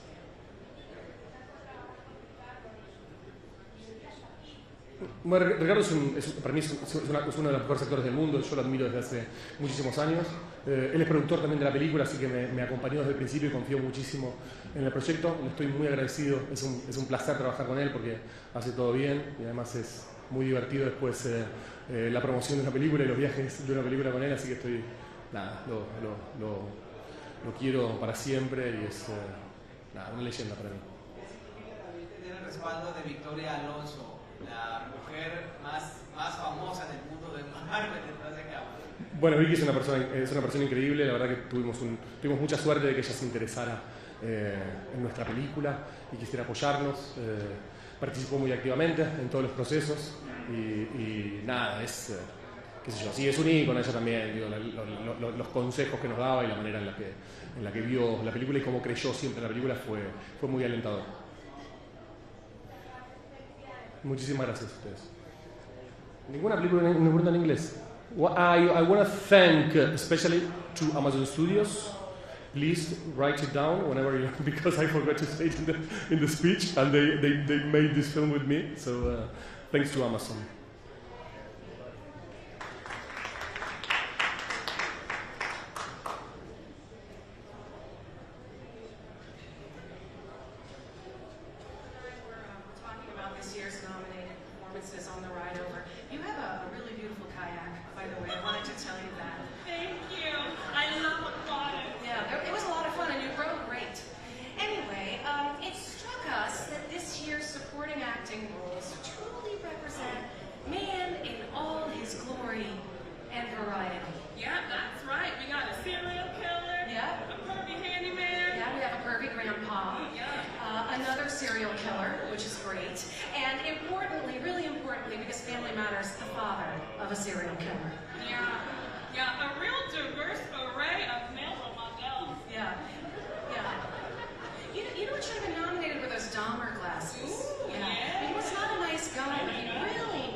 Richard Jenkins, Dahmer, Monster, the Jeffrey Dahmer Story.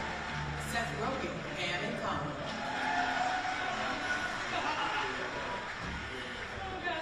Okay, let's fucking do it. Okay. Oh wait, should we say, and the Golden Globe goes to... Ooh, Paul Walter Hauser! This is Paul Walter Hauser's first nomination and first win. He wins his Golden Globe tonight for his role of Larry Hall in Blackbird.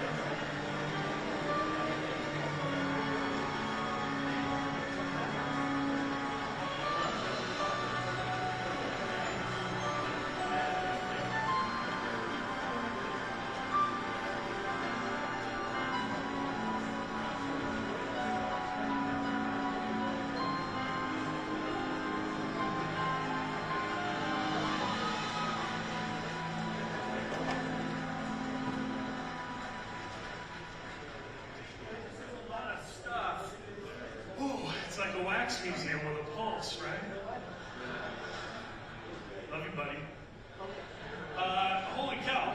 I don't think I'm going to get the time that like Spielberg and the other guys got, so I'm just going to say a bunch of names. My wife, Amy, thank you for your love and your patience and your friendship. My son, Harris, baby number 2 on the way, the sequel this April.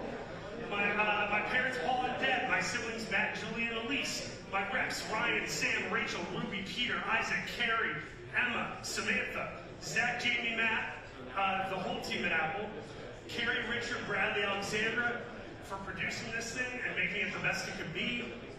The filmmakers, Michael and Joe and Jim, and our DP, Natalie Kingston, who's a killer. My HMU team, Galaxy, and Nana and Catherine, who did all the scary stuff. The cast, Greg Kinnear, Sepida Moafi, Joe Williamson, Jake McLaughlin, Ray Lee frickin' Oda. Get up, come on! Ray Liotta! Ray Liotta, baby! Yeah! Shout out to my brother and my king, Jesus Christ, and to my manager, Brian Walsh. Do me a favor, get the tables. Good night.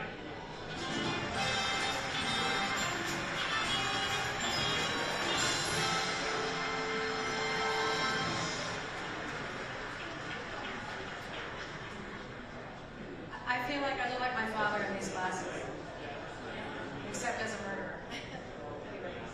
We were all murderers in the 70s. Sure did. All right, here are the nominees for the best performance by an actress in a supporting role in a limited series, anthology series, or TV movie. Jennifer Coolidge, The White Lotus. Claire Haynes, Fleischman's in Trouble. Daisy Edgar Jones, Under the Banner of Heaven. Niecy Nash Betts, Dahmer, Monster, the Jeffrey Dahmer Story. Aubrey Plaza, The White Lotus. Okay, and the Golden Globe goes to... Jennifer Coolidge! This is Jennifer Coolidge's second nomination and first win. She wins her Golden Globe tonight for her role of Tanya McCoy in The White Lotus.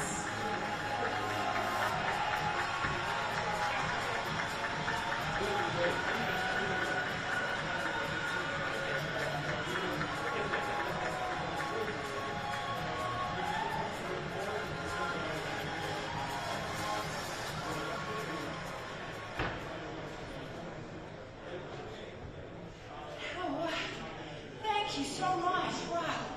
And thank you, all of the foreign press. That really means a lot. Thank you. Wow, I can't, I can put this down, right? No, I don't work out, you know what I mean? I can't live that long. But, this is such a great night. I'm so glad to be here and be in the company of all of you and Hollywood Foreign Press. Thank you. I just want to say, there were so many people in this room. There were like 5 people that kept me going for 20 years with these little jobs. And Ryan Murphy, you were one of them. These little jobs that like kept me going. I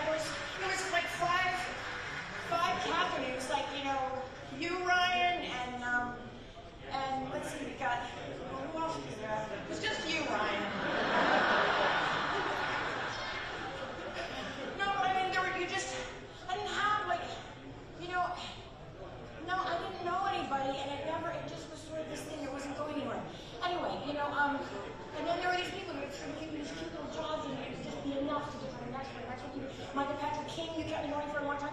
But you know, and then there would be, you know, Reese, who got me, you know, Legally Blonde, and then the White Brothers kept me going with like 5, because some of these things would go like 5 different episodes, you know, 5 different sequels of American Pie. I know that, but and I'm still going for 6 or 7, whatever they want, you know. But I just want to say, you know, this is not, you know, all my agents at UTA and Tiffany, who's on, you'll all forgive me. Tonight, you know, the hook came out of the last thing. I got no word out. You know, this giant hook. I thought it left from vaudeville, but this hook came out and took me off the stage at the Emmys, and I didn't get to say what I really wanted to say, because, you know, I didn't get to say Mike White. I just, you know, truly, you know, I just want you all to know that I had such big dreams and expectations as a younger person, but what happened was that, you know, they get sort of fizzled by life or whatever. And you know, I thought I was going to be Queen of Monaco, even though someone else did it. But you know, I had these giant ideas, you know, and then you get older and you're like, fuck no, and I just want to say, Mike White, you've given me hope for just, you give me a new beginning. Even if this is the end, because you did kill me off, but it doesn't matter, because even if this is the end, you sort of changed my life in a million different ways. And my neighbors are speaking to me, things like that. And I mean it. None of those people, I was never invited to one party on my hill, and now everyone's inviting me. And I just, you know, it's to you, Mike White, and I just want to say, this is something all of you know, if you don't know Mike White, this is what you should know. It's like, he's worried about the world, he's worried about people, he's worried about friends of his that aren't doing well, or he's always worried about people, he's worried about animals, and I just, he really is one of the greatest people I've ever met. I mean, he gives me so much excitement to be, you make people want to live longer, and I didn't. So anyway, I just want to say, Mike White, I fucking Mike, I love you to death. Dave Burnett, I love you. I just want to say, this is really a fun night. Thank you.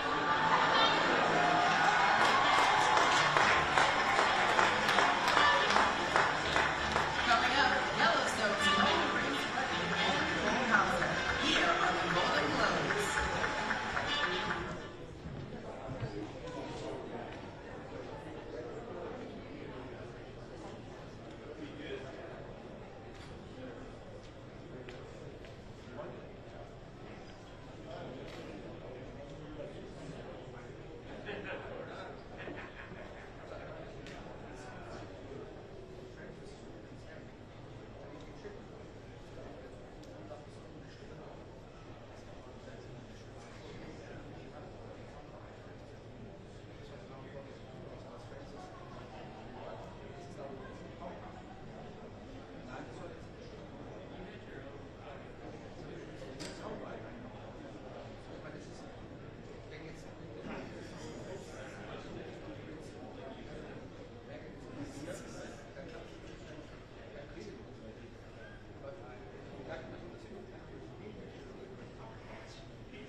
family business set on a ranch in Montana.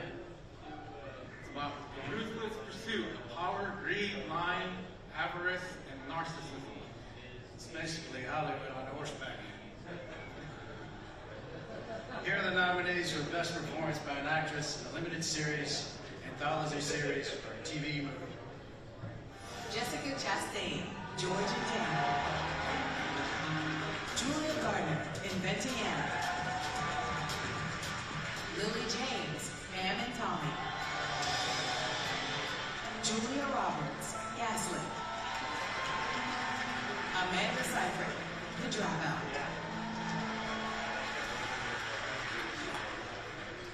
And the Golden Globe goes to Amanda Seyfried, The Dropout.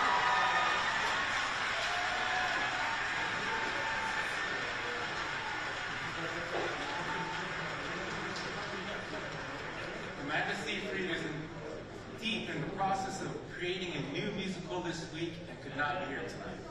We accept this award on her behalf.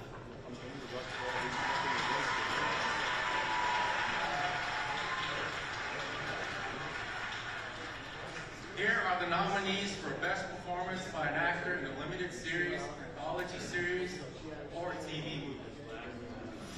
Taryn Edgerton, Blackbird. Colin Firth, The Staircase.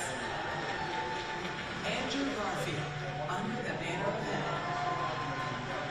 Evan Peters, Dahmer, Monster, The Jeffrey Dahmer Story.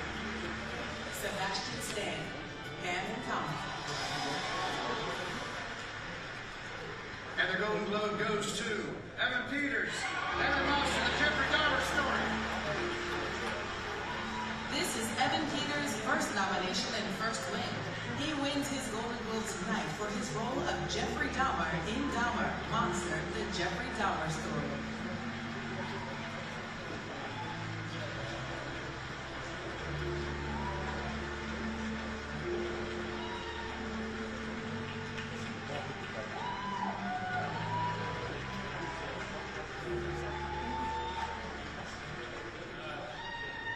Thank you to the HFBA, thank you to Netflix and Mr. Ryan Murphy for letting me be a part of your brilliant vision again.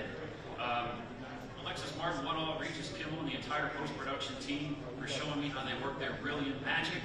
I want to thank this incredible cast and crew and directors. It was a colossal team effort. Everyone gave it their all, and I would not be up here without them.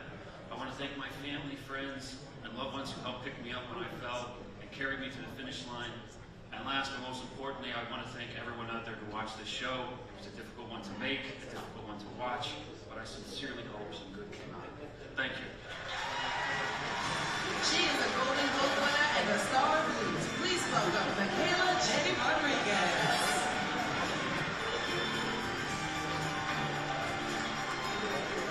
How y'all doing?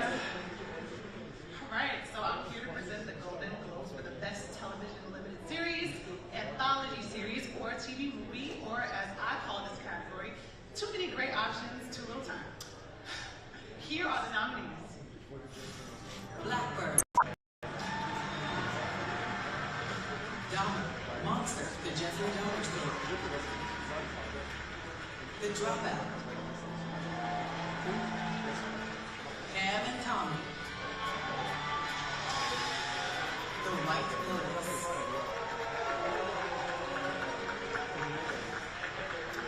And the Golden Globe goes to...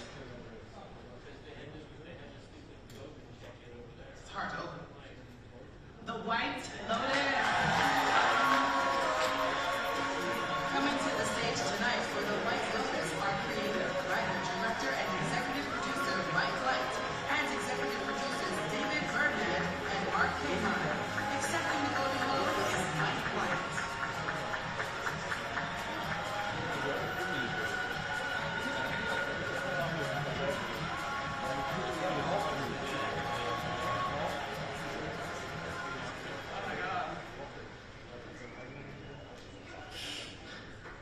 I'm still so choked up over a speech.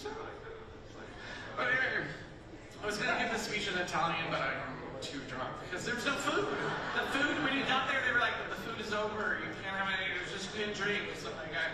So thank you HBO. If there's one place that gets you, let it be HBO. Thank you, and thank you to the HFPA. And thank you to these guys. I would take a bullet for you guys. Maybe not in the heart, but in the foot or in the leg or whatever. And I want to thank all the actors. And Jennifer, I love you. Like, we went out with a show we wanted to do with me and Jennifer, and everybody passed. I know you all passed. You all passed on this show. And so, yes, it's very gratifying to have this moment.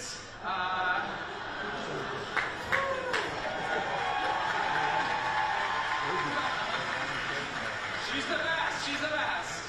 And Murray, you're a legend. I'm so proud to be standing here with you. And and then last thing I will say to our Italian crew. Our Italian crew was amazing. You had to be there, but it was amazing. The experience was amazing. I love this crew. I love all our designers. Thank you, everybody. Thank you so much. We appreciate it. Just ahead, Tracy Morgan and Jamie Lee Curtis honor Eddie Murphy here on the Golden Globes.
Ladies and gentlemen, we have 1 minute. Please be seated.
thrilled to be here tonight to present the Cecil B. DeMille Award.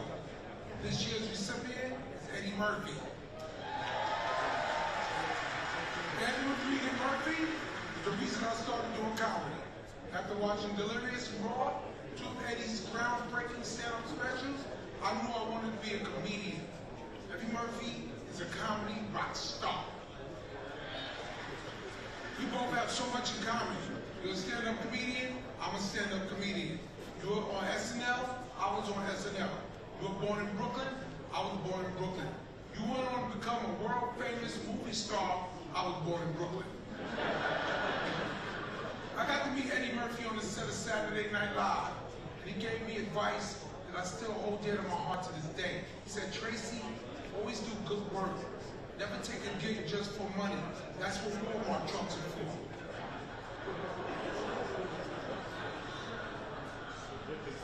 I've had in my career after you to this day. Whether he was playing a razor-sharp, immensely likable Detroit detective Axel Foley in the Beverly Hills Cop franchise,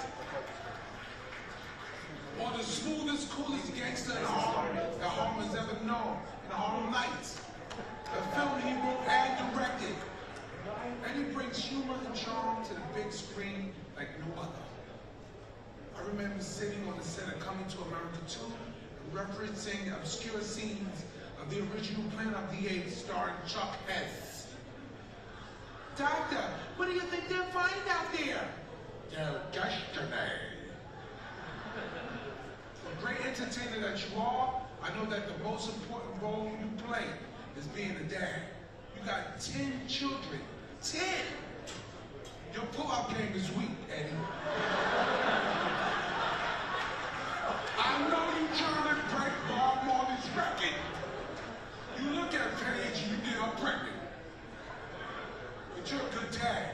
That's made family-friendly movies like Dr. Dolittle and Shrek. Let me tell you, Mr. Murphy, it's one of my greatest honors in my life to be here for you tonight, Eddie. Do you have any experience in motion pictures? Yeah, quite a bit actually. Quite a bit of experience. Whatever it takes, I'm ready to do it. Don't look down. Look down. Look down. Straight. I'm looking down.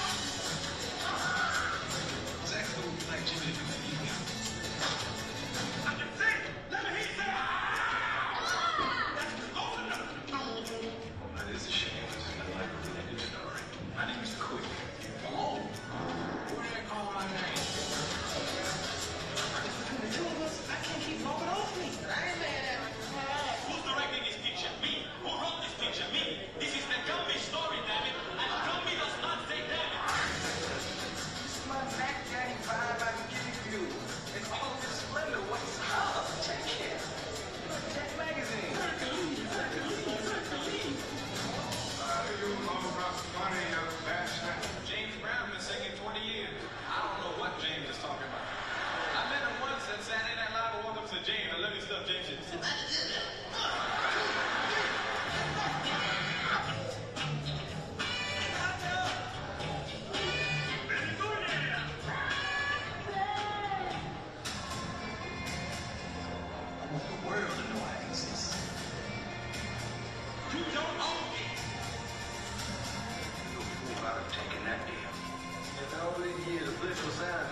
one of the most talented, funniest, and charismatic artists working today.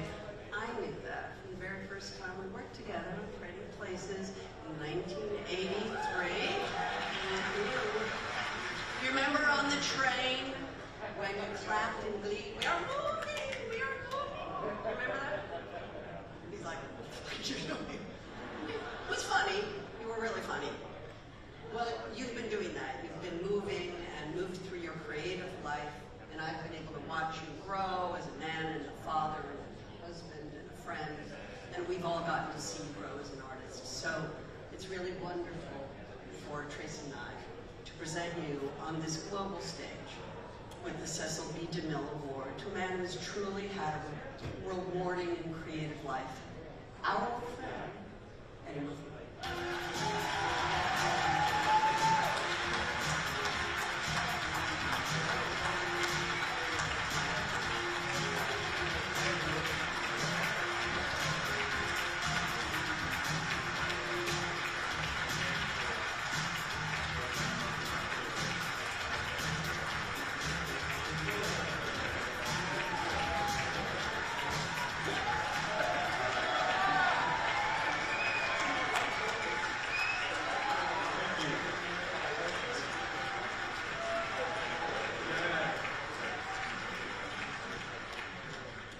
Turn the heat up.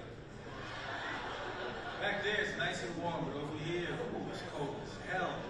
It's freezing. It's very nice. I want to say thank you to the Hollywood Foreign Press for bestowing this prestigious honor on me. I've been in show business for 46 years. And I've been in the movie business for 41 years. So this has been a long time in the making, and it's greatly appreciated. I want to say thank you to Paige and all of my amazing children for your love and support and inspiration. Thank you. And I want to say thank you to Mark Langston, Sharice Hughes website, Skip Brickman, some producers too, Brian Grazer, Jerry Bruckheimer, John Davis, my agent, Mark Solana, all the good people at WME, Alma Robinson, and the late great Paul Block, and all the good people in Rogers and Carolina. Like I said, I've been doing this for a long time, so I can literally stand up here and keep saying thank you to the player of the piano. I'm going to wrap it up and just say something to all the new up-and-coming dreamers and artists that are in the room tonight. I want to let you know that there is a definitive blueprint that you can follow to achieve success, prosperity, longevity, and peace of mind. It's a blueprint. I followed it my whole career. It's very simple. There's three things you do. Just do these three things. Pay your taxes, mind your business, and keep Will Smith's wife's name out your fucking mouth!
and gentlemen, please find your seats. We have 1 minute.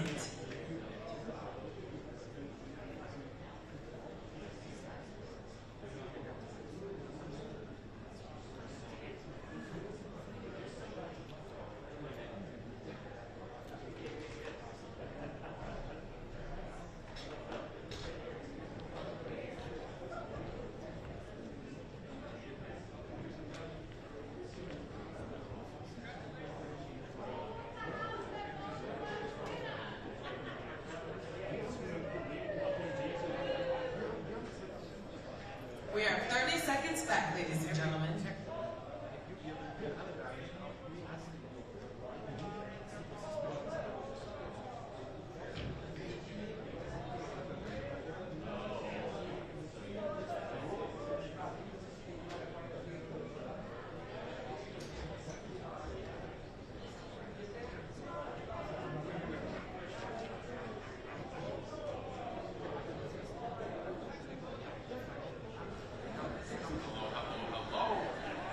Your next presenter is always good.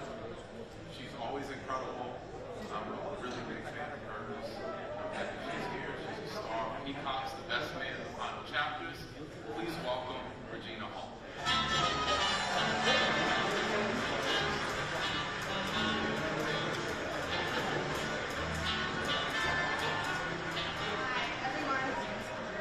Sorry about this. I think they got my name wrong. Yeah, it's Mrs. Pitt. Brad is right here. I'm so sorry, honey. No, really, that was really disrespectful. He's angry. Look at him. Now, let me present why I'm really here. It is to present the award for best performance by an actor in a television series drama. And here's the nominees. Jeff Bridges, The Old Man. Kevin Costner, Yellowstone. Diego Luna, Andor. Bob Odenkirk, Better Call Saul. Adam Scott, Severance.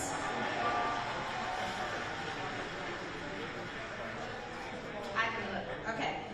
Oh, and the winner is Kevin Costner.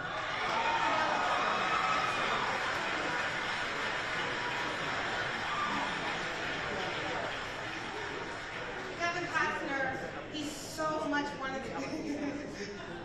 I always like how they write this. It's like, he so much wanted to be, no, I'm sure he did. He so much, if you won, I know he would have done it. But you won. So he so much wanted to be here, but because of it was been raining, the unprecedented weather and flooding, he has to shelter in place in Santa Barbara. Jesus. That is a sad story right now.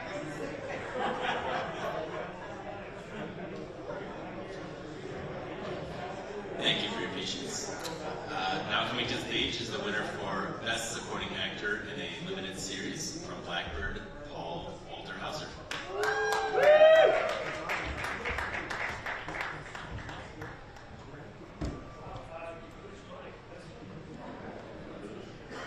Okay, how we doing tonight? Great. Thanks for having me. Cheers. Whew, thank you. Talk to us about the psychological journey to get into this very disturbed character from you who have, a sunny countenance. Very well said. Yeah, thank you. I think we all have dark parts of us. Clearly, thank God, not to the degree that a Larry Hall and Blackbird has. But, I really looked at it like the best thing I can do is not look at him like a serial killer, but a person with a disposition. So if mine is sunny, his isn't. What makes it not sunny? Well, he's lonely. He's socially marginalized.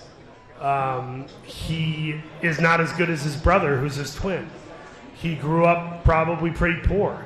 So there's X amount of strikes against him that you kind of start to puree into the performance and make sense out of it to make it a person before you make it a monster. And what I love about Dennis's writing is it kind of lent itself to take its time and pace, and you don't really see the monster until about episode 5, you know. Thank you. Well, first of all, at the end of your speech, you said get the tables. Was that a Dudley Boys reference? Yes, it was. I love that you know that. I am a lifelong fan of professional wrestling on TV, like WWE and AEW, and that was a reference to my manager Brian, who also watches wrestling and represents a wrestler. And we had this thing where if I book a part or if something good happens career-wise, we say get the tables. So that was a shout out to him. It was fun. Hi, Paul. It's Jazz 10K from Variety. Oh, hi. How you doing? Good. Congratulations on the win, Paul. Thanks. You mentioned Ray Liotta in your speech. What was it like working with him, and what advice did he give you, or what questions did you ask him? My time with him was brief. We did a table read that was like 6-7 hours long. It was nuts. It was over Zoom. And we did a full cast thing. And just seeing Ray, like literally when Ray came onto the table read late on the Zoom meeting, everybody, you could see all the squares. Everybody lit up. He meant so much to so many people. And we revere him. It wasn't just that we liked him. We respect and revere him. And when I had the one day on set doing the nightmare sequence with him, he let me ask him questions about Field of Dreams and Goodfellas, and he asked me where I was from, and he took a vested interest in me and didn't have to. He could have sat there on his phone or took a nap in his trailer, and he was a real sweetheart. I'll forever remember those brief moments with him. Thank you. All right. I think that's the ball game. All right. Thank you so much, guys. Have a good night.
As you can tell, we didn't think we were going to win, so I didn't get ready.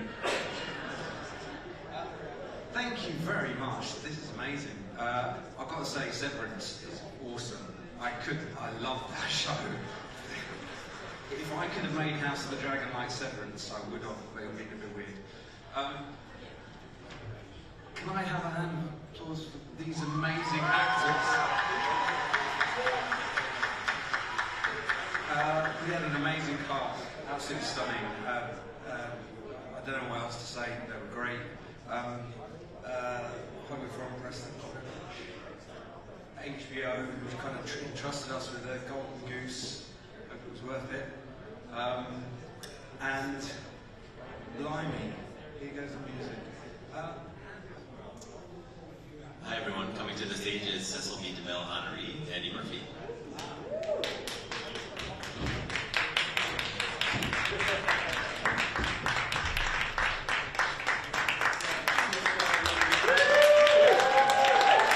No, don't fake it, don't fake it.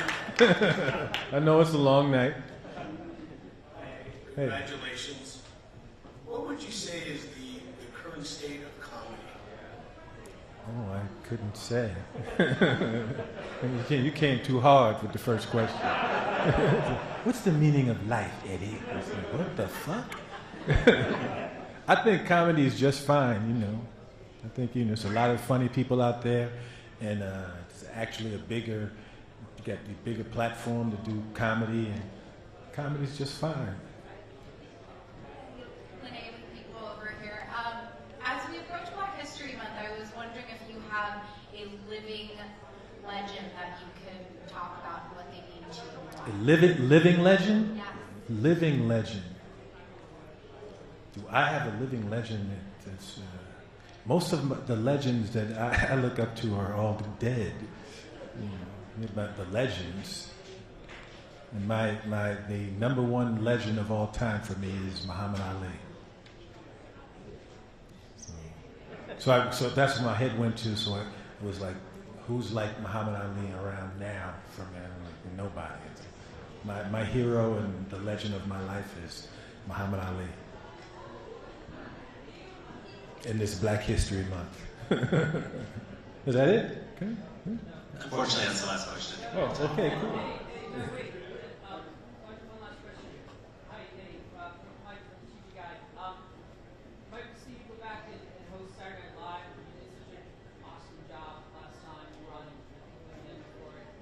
Yeah, I did one.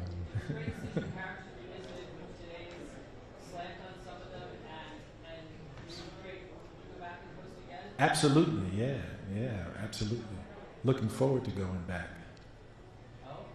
I'm looking forward to going back and doing it. Yeah, we might have did it this last year, but we were working on a movie. But absolutely, we'll go back and do it again. And so happy that I did. Thanks for coming back to SNL. Oh, here? Oh, yeah. But they gotta warm it up. Y'all gotta tell somebody. That room is so fucking cold. It's so cold.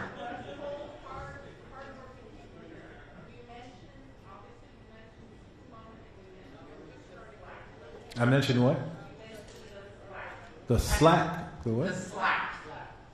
The slack. Oh, yes. Have you talked to Chris Rock or Will Smith about that incident? No, I haven't. But I love both of them. Thank you, guys. Thank you.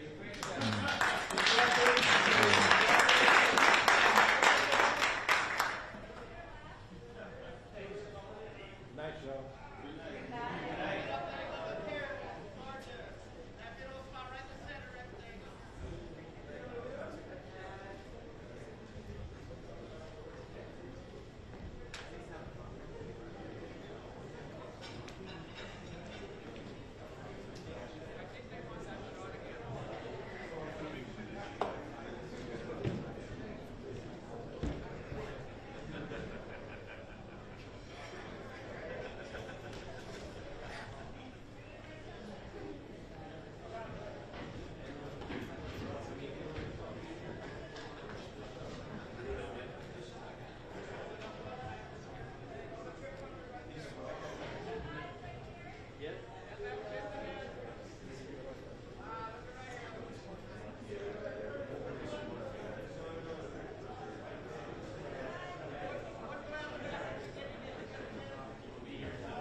Golden Globes. Best Motion Picture. Coming up is the winner for Best Supporting Actress in a TV Series for Ozark, Julie Garner.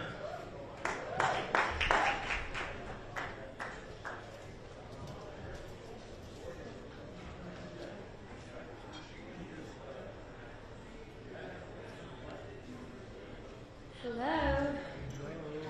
Hi, Matt Tony. Congratulations. Thank you so much. Performance. I'm sorry to look ahead, but I have to ask you if there are any updates on the Madonna project. Not that I know of. You still down to play her? I'll answer that later. Hi, congratulations on your win. I think I've seen that clip. If you want to stop me, you're going to have to kill me. Effing kill me. Yeah. Everyone else is swearing it tonight. Yeah. Okay. But it's like, it's going to go down in the books. It's played a lot, and if someone wants to make a point, they'll quote it. How does it feel to have kind of like that extra bit of pop culture associated with you? I mean, I'm just happy that people are watching my work, to be honest, and they're watching the show and they love the show, and you know, I just always remember the days where, in the beginning when I started my career, I was struggling. So just having people saying my lines, it's really special. Hi, over here. First of all, congratulations. Thank you. Second of all, you are such an incredible actress with so many diverse performances across the board. Thank But who are some of your inspirations that you look up to as an actress? Well, I know it's kind of predictable, but Meryl Streep, Kate Blanchett, and Betty Davis, Monica Vitti, I love, Jenna Rollins. Yeah, those are a lot of the female actresses that I look up to, and I just love the parts that they've played. And they really changed the game for women in film.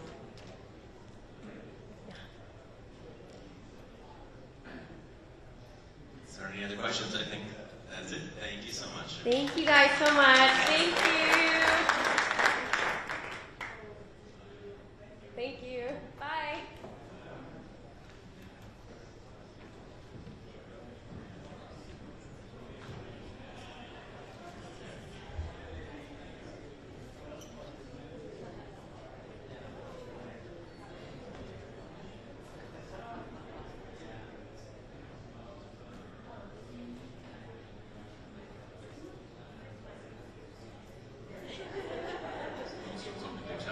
So thank you to you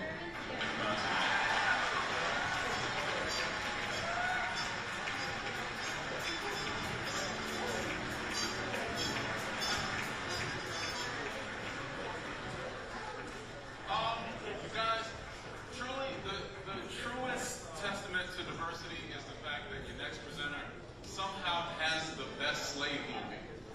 Please welcome one of the greatest writers and directors of all time, Quentin Tarantino.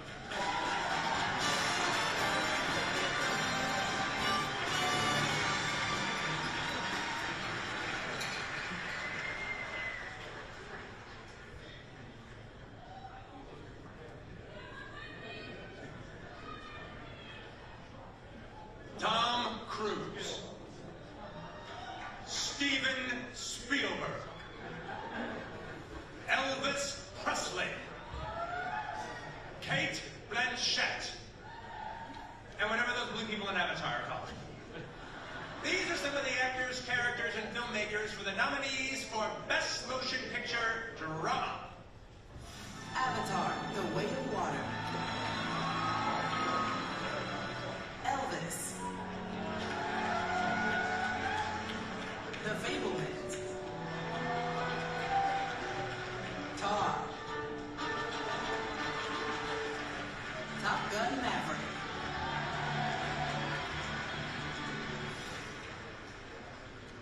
And the Golden Globe goes to Mr. Spielberg. Step right up here. We have the Fabelmans.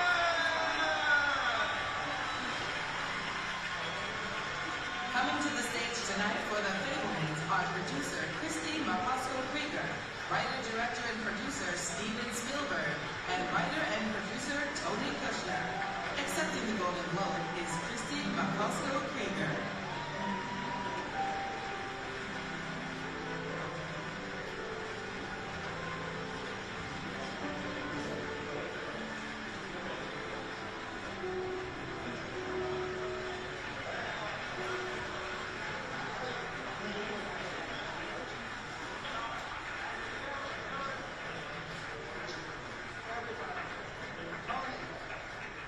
I'm going to bring my producer, Christy and Tony, who produced this with me and got me through it. And everybody behind me and everybody else who's watching on television who was part of this amazing ensemble. Thank you, Hollywood Foreign Press. Johnny Williams, who is right there at the table.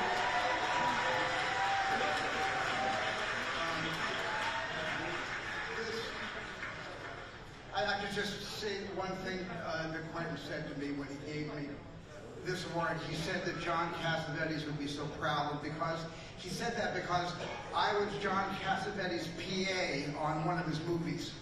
I got them coffee, I got them anything they wanted. I ran around that set, which was like a 16mm camera and a lot of noise. And whatever they wanted, I ran out to delis and got them stuff. And that's why I treat my PAs so kindly. Because I know what it feels like. Thank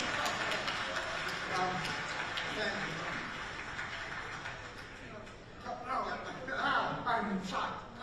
Thank you very much for pressing the Golden Globes. We're really thrilled. Thank you.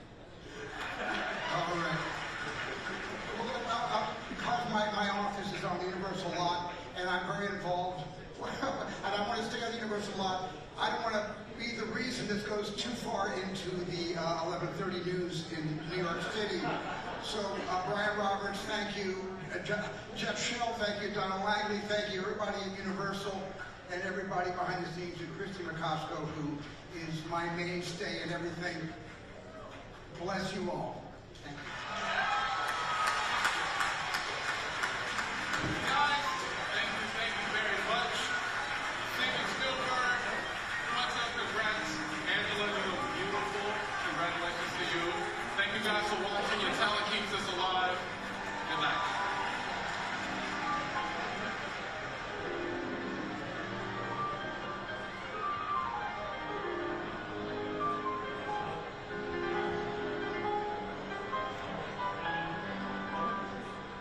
The nomination ballots are sent to all eligible members and international voters of the Hollywood Foreign Press Association, who choose up to 5 nominees in each category. On the final ballot, the same members and international voters vote for 1 nominee in each category. Information concerning the final results is known only to the accounting firm of Ernst & Young LLP prior to tonight's opening of the sealed envelopes. It was an era when justice ruled the night. This voice has a shakes. And feelings on the defense. I'd like to know how you did this. Maybe it's just magic. Next Tuesday. That's night court, baby. Is back in session. Let's do this. And justice has never been so live. I think she got sick for dead. Why would you think that? I was just trying to get her in handcuffs. Yeah, now I hear it. Night Court premieres next Tuesday on NBC. 5 years ago, I was dying, but then this place saved me.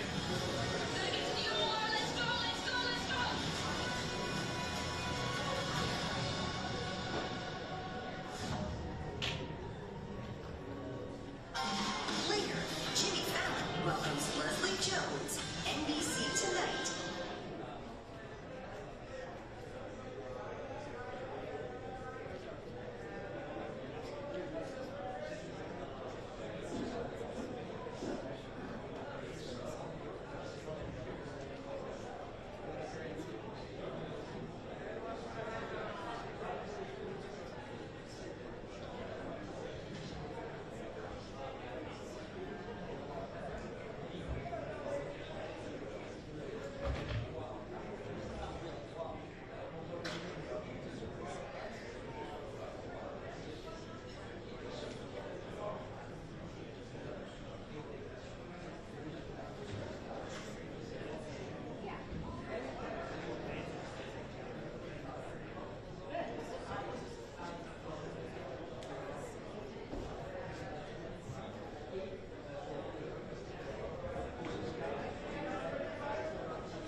Now coming up to the stage, the winners for Best Television Comedy in the cast of Added Elementary.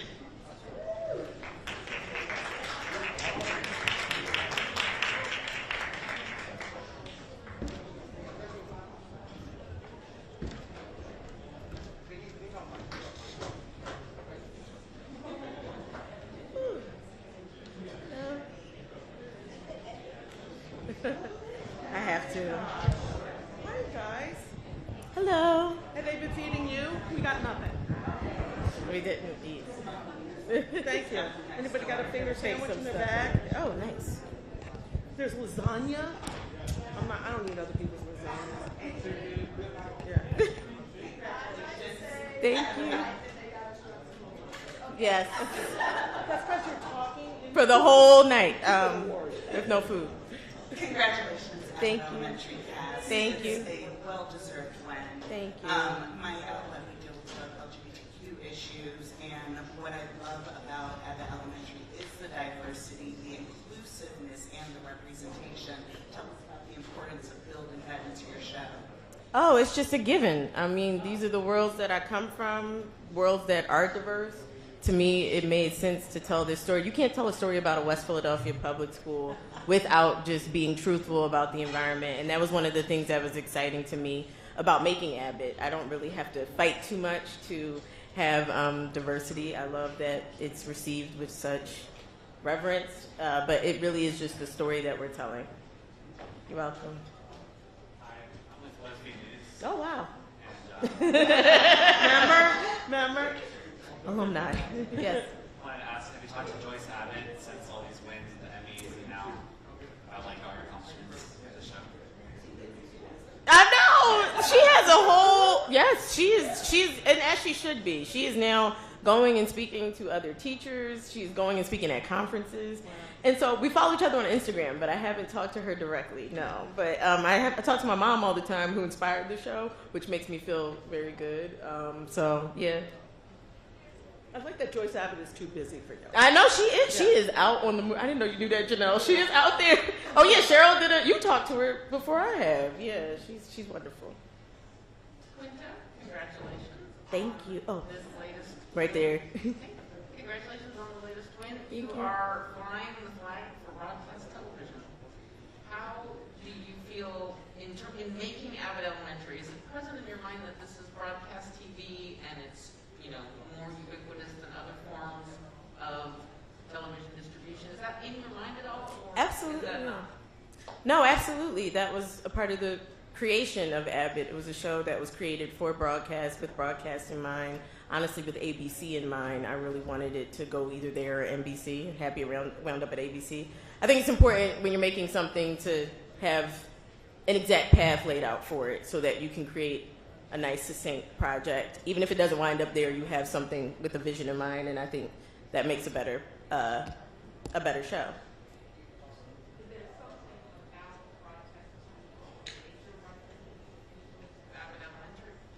The nature of it? Well, people have spoken about it. I think the multi-generational factor. Yeah. I love being able to have people who are able to laugh with Janine, are able to laugh with Ava, laugh with Cheryl, with Barbara, with Melissa. These characters are from so many different, and then you have the kids, which represent a whole other generation. I like that kids are watching the show with their parents because they love the kids. I just found out recently that some children, like 6-year-olds, have favorite kids on the show. Like they're fans of the character Courtney, which is not something I even thought of. But I know, but I love that. So she is. Yeah. Congratulations on the well-deserved win. Thank you. Golden Globes can be a little bit, have a more reverent tone to the evening. Mm-hmm. But you were given a platform tonight to give a very great, classy, uninterrupted speech. Oh, thank you. How did that feel compared to... Right? I mean, where was the funny in that? Oh, you know what? I'm not even thinking about that right now. I'm really not. I was thinking it for you. Okay, congratulations. Thank you. And how did it feel to win tonight? It felt great. Like, one opportunity we got here that is just priceless is we all got to go up on this stage. And that was really very priceless to me because it's easy to, just put the show on like one person or I don't know, but this whole production is important. I wish we could bring the entire crew up on the stage with us because it's such a family. But I mean, the work that I do in the show is nothing without the work that the people on this stage do. As you guys know, I truly believe in my heart these are all stars, and I'm just fortunate enough to be able to write for such wonderful people. And so just shout out to our crew and our production and the kids. And we were at work today and we're going to be at work tomorrow, so 5:30. 7:30. I have the first call. Oh, sorry. Yeah. She tells us all the time, by the way. I don't know. No, not that our call. Oh. She tells us all the time how important the ensemble is. Yes. And how much she values all of us and the crew and the writers. So she's very, very vocal about and being appreciative. It's nice. Hi, Devin from Parade. Do you guys get to ad-lib a lot on set? And if you do, is there a moment that you really enjoyed? We don't have to. We have a show that I would say 98.9% of our show is actually on the page. We have some great writers, a great writing room. She has some great ad-libs. I've had some that will never die, and I love it. She made T-shirts out. Don't tell Warner Brothers. Oh, okay. Well, I'm sorry. I heard that. It is, not to speak for the actors, but I think we try to make sure that we give them what's on the page, that they don't feel like they have to come to work and improvising is fun, but you don't want people to. Yeah, yes. Yeah. But there's everybody's so funny and talented, and there's so much room, as you know, it's a mockumentary. There's so much room to do fun stuff that sometimes we just take it to the next level and it winds up in the show. Sometimes we're on camera and the scene's ended, but we'll keep talking. Keep going. And Quinto will go, that's funny, do that. Yeah. So that happens. Yeah. That's it. All right, thank you guys. Thank you so much.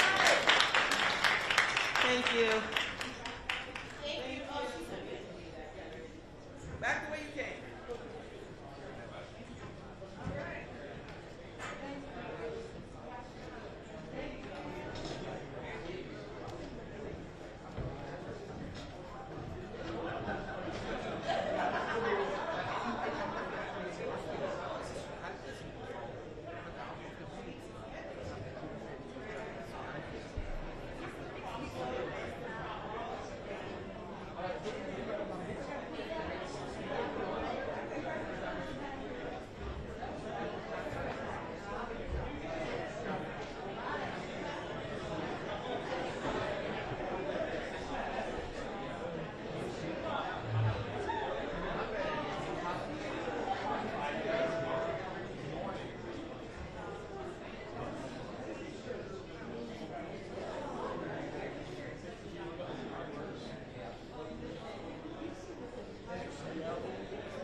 Oh, yeah. No, it's okay. Hi, Stephen. Oh. Yes. You talked a little bit about in your speech, but this story, more than any other that you told, seemed really personal to you and took a lot to get out. What was it finally that you needed to find in you to put this out on the screen for all of us to enjoy? I think in a way I needed to find forgiveness. I needed to find, I think, The Fabelmans is an act of forgiveness. It is how I was able to forgive, and I think how my parents were able to forgive each other. And so at the core of this really is, wanting to be able to have a conversation with my past, and that I would be very proud to share with a lot of people I don't know. And it not only took courage to do that, but it took me approaching 74 years old to sit down and write it with Tony Kushner, the great Pulitzer Prize winning playwright and great screenwriter. And so I really lucked out with him. Hi, Stephen. Congratulations on the win and to the whole cast. I just wanted to ask, what do you want young filmmakers to take away from this personal story of yours and for your career? I want them to get that feeling that they have an idea, they don't know how to express it in words, but they can take out their device and they can express it on their video app. And the idea is they have a plan and they call their friends and they have a time they're going to meet the next day. And that filmmaker that has the idea, I wish that for that filmmaker to get no sleep that night, to be so excited to get up in the morning and tell that story, even if it's to his camera phone. And that's how it worked for me in 8mm, and I know that's how it works with a lot of young people today. You have to be able to be so excited about storytelling that you literally can't eat and sleep. And keep track of where the horizon is.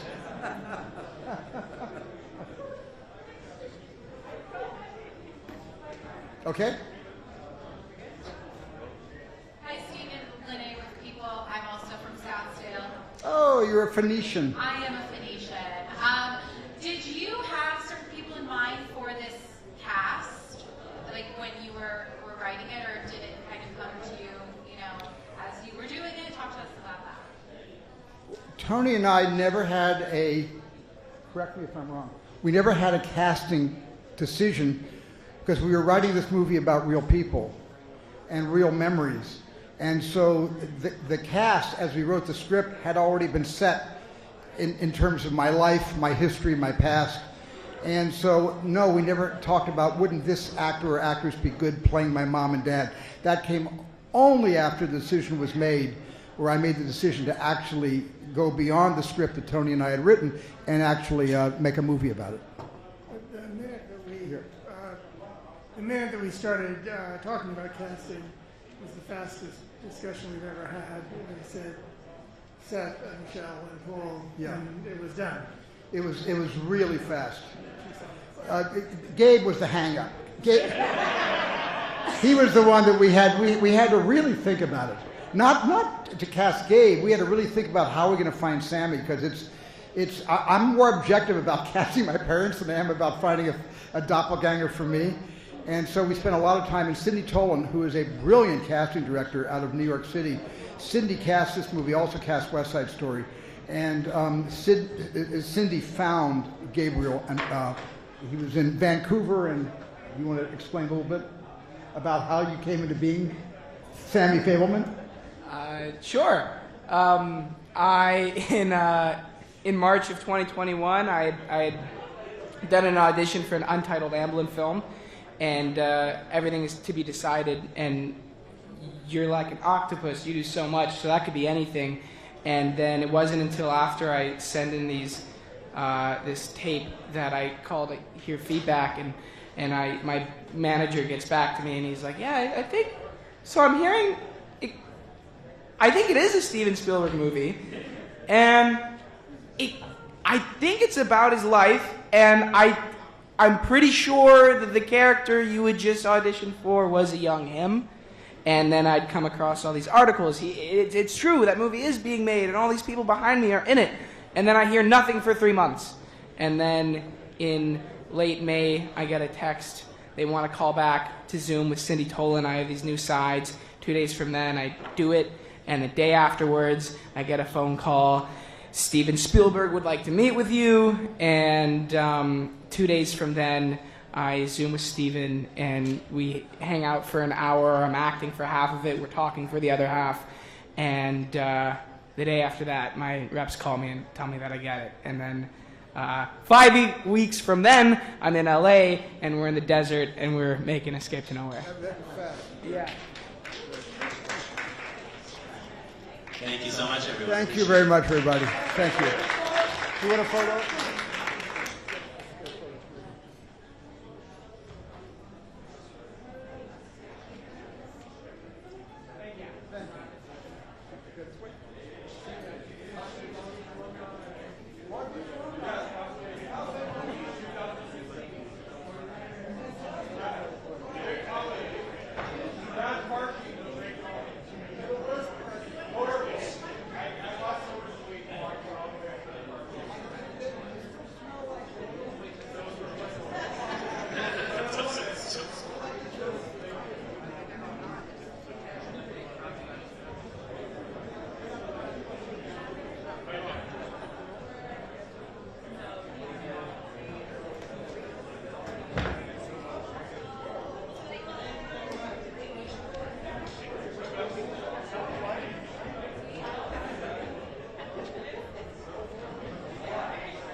That is a wrap for tonight, ladies and gentlemen. Thank you so much for being here. We really appreciate it. Have a wonderful evening.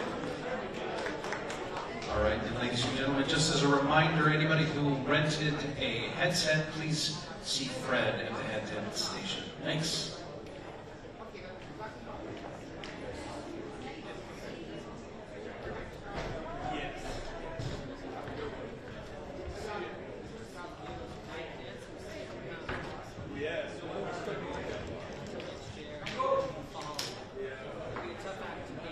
No, that was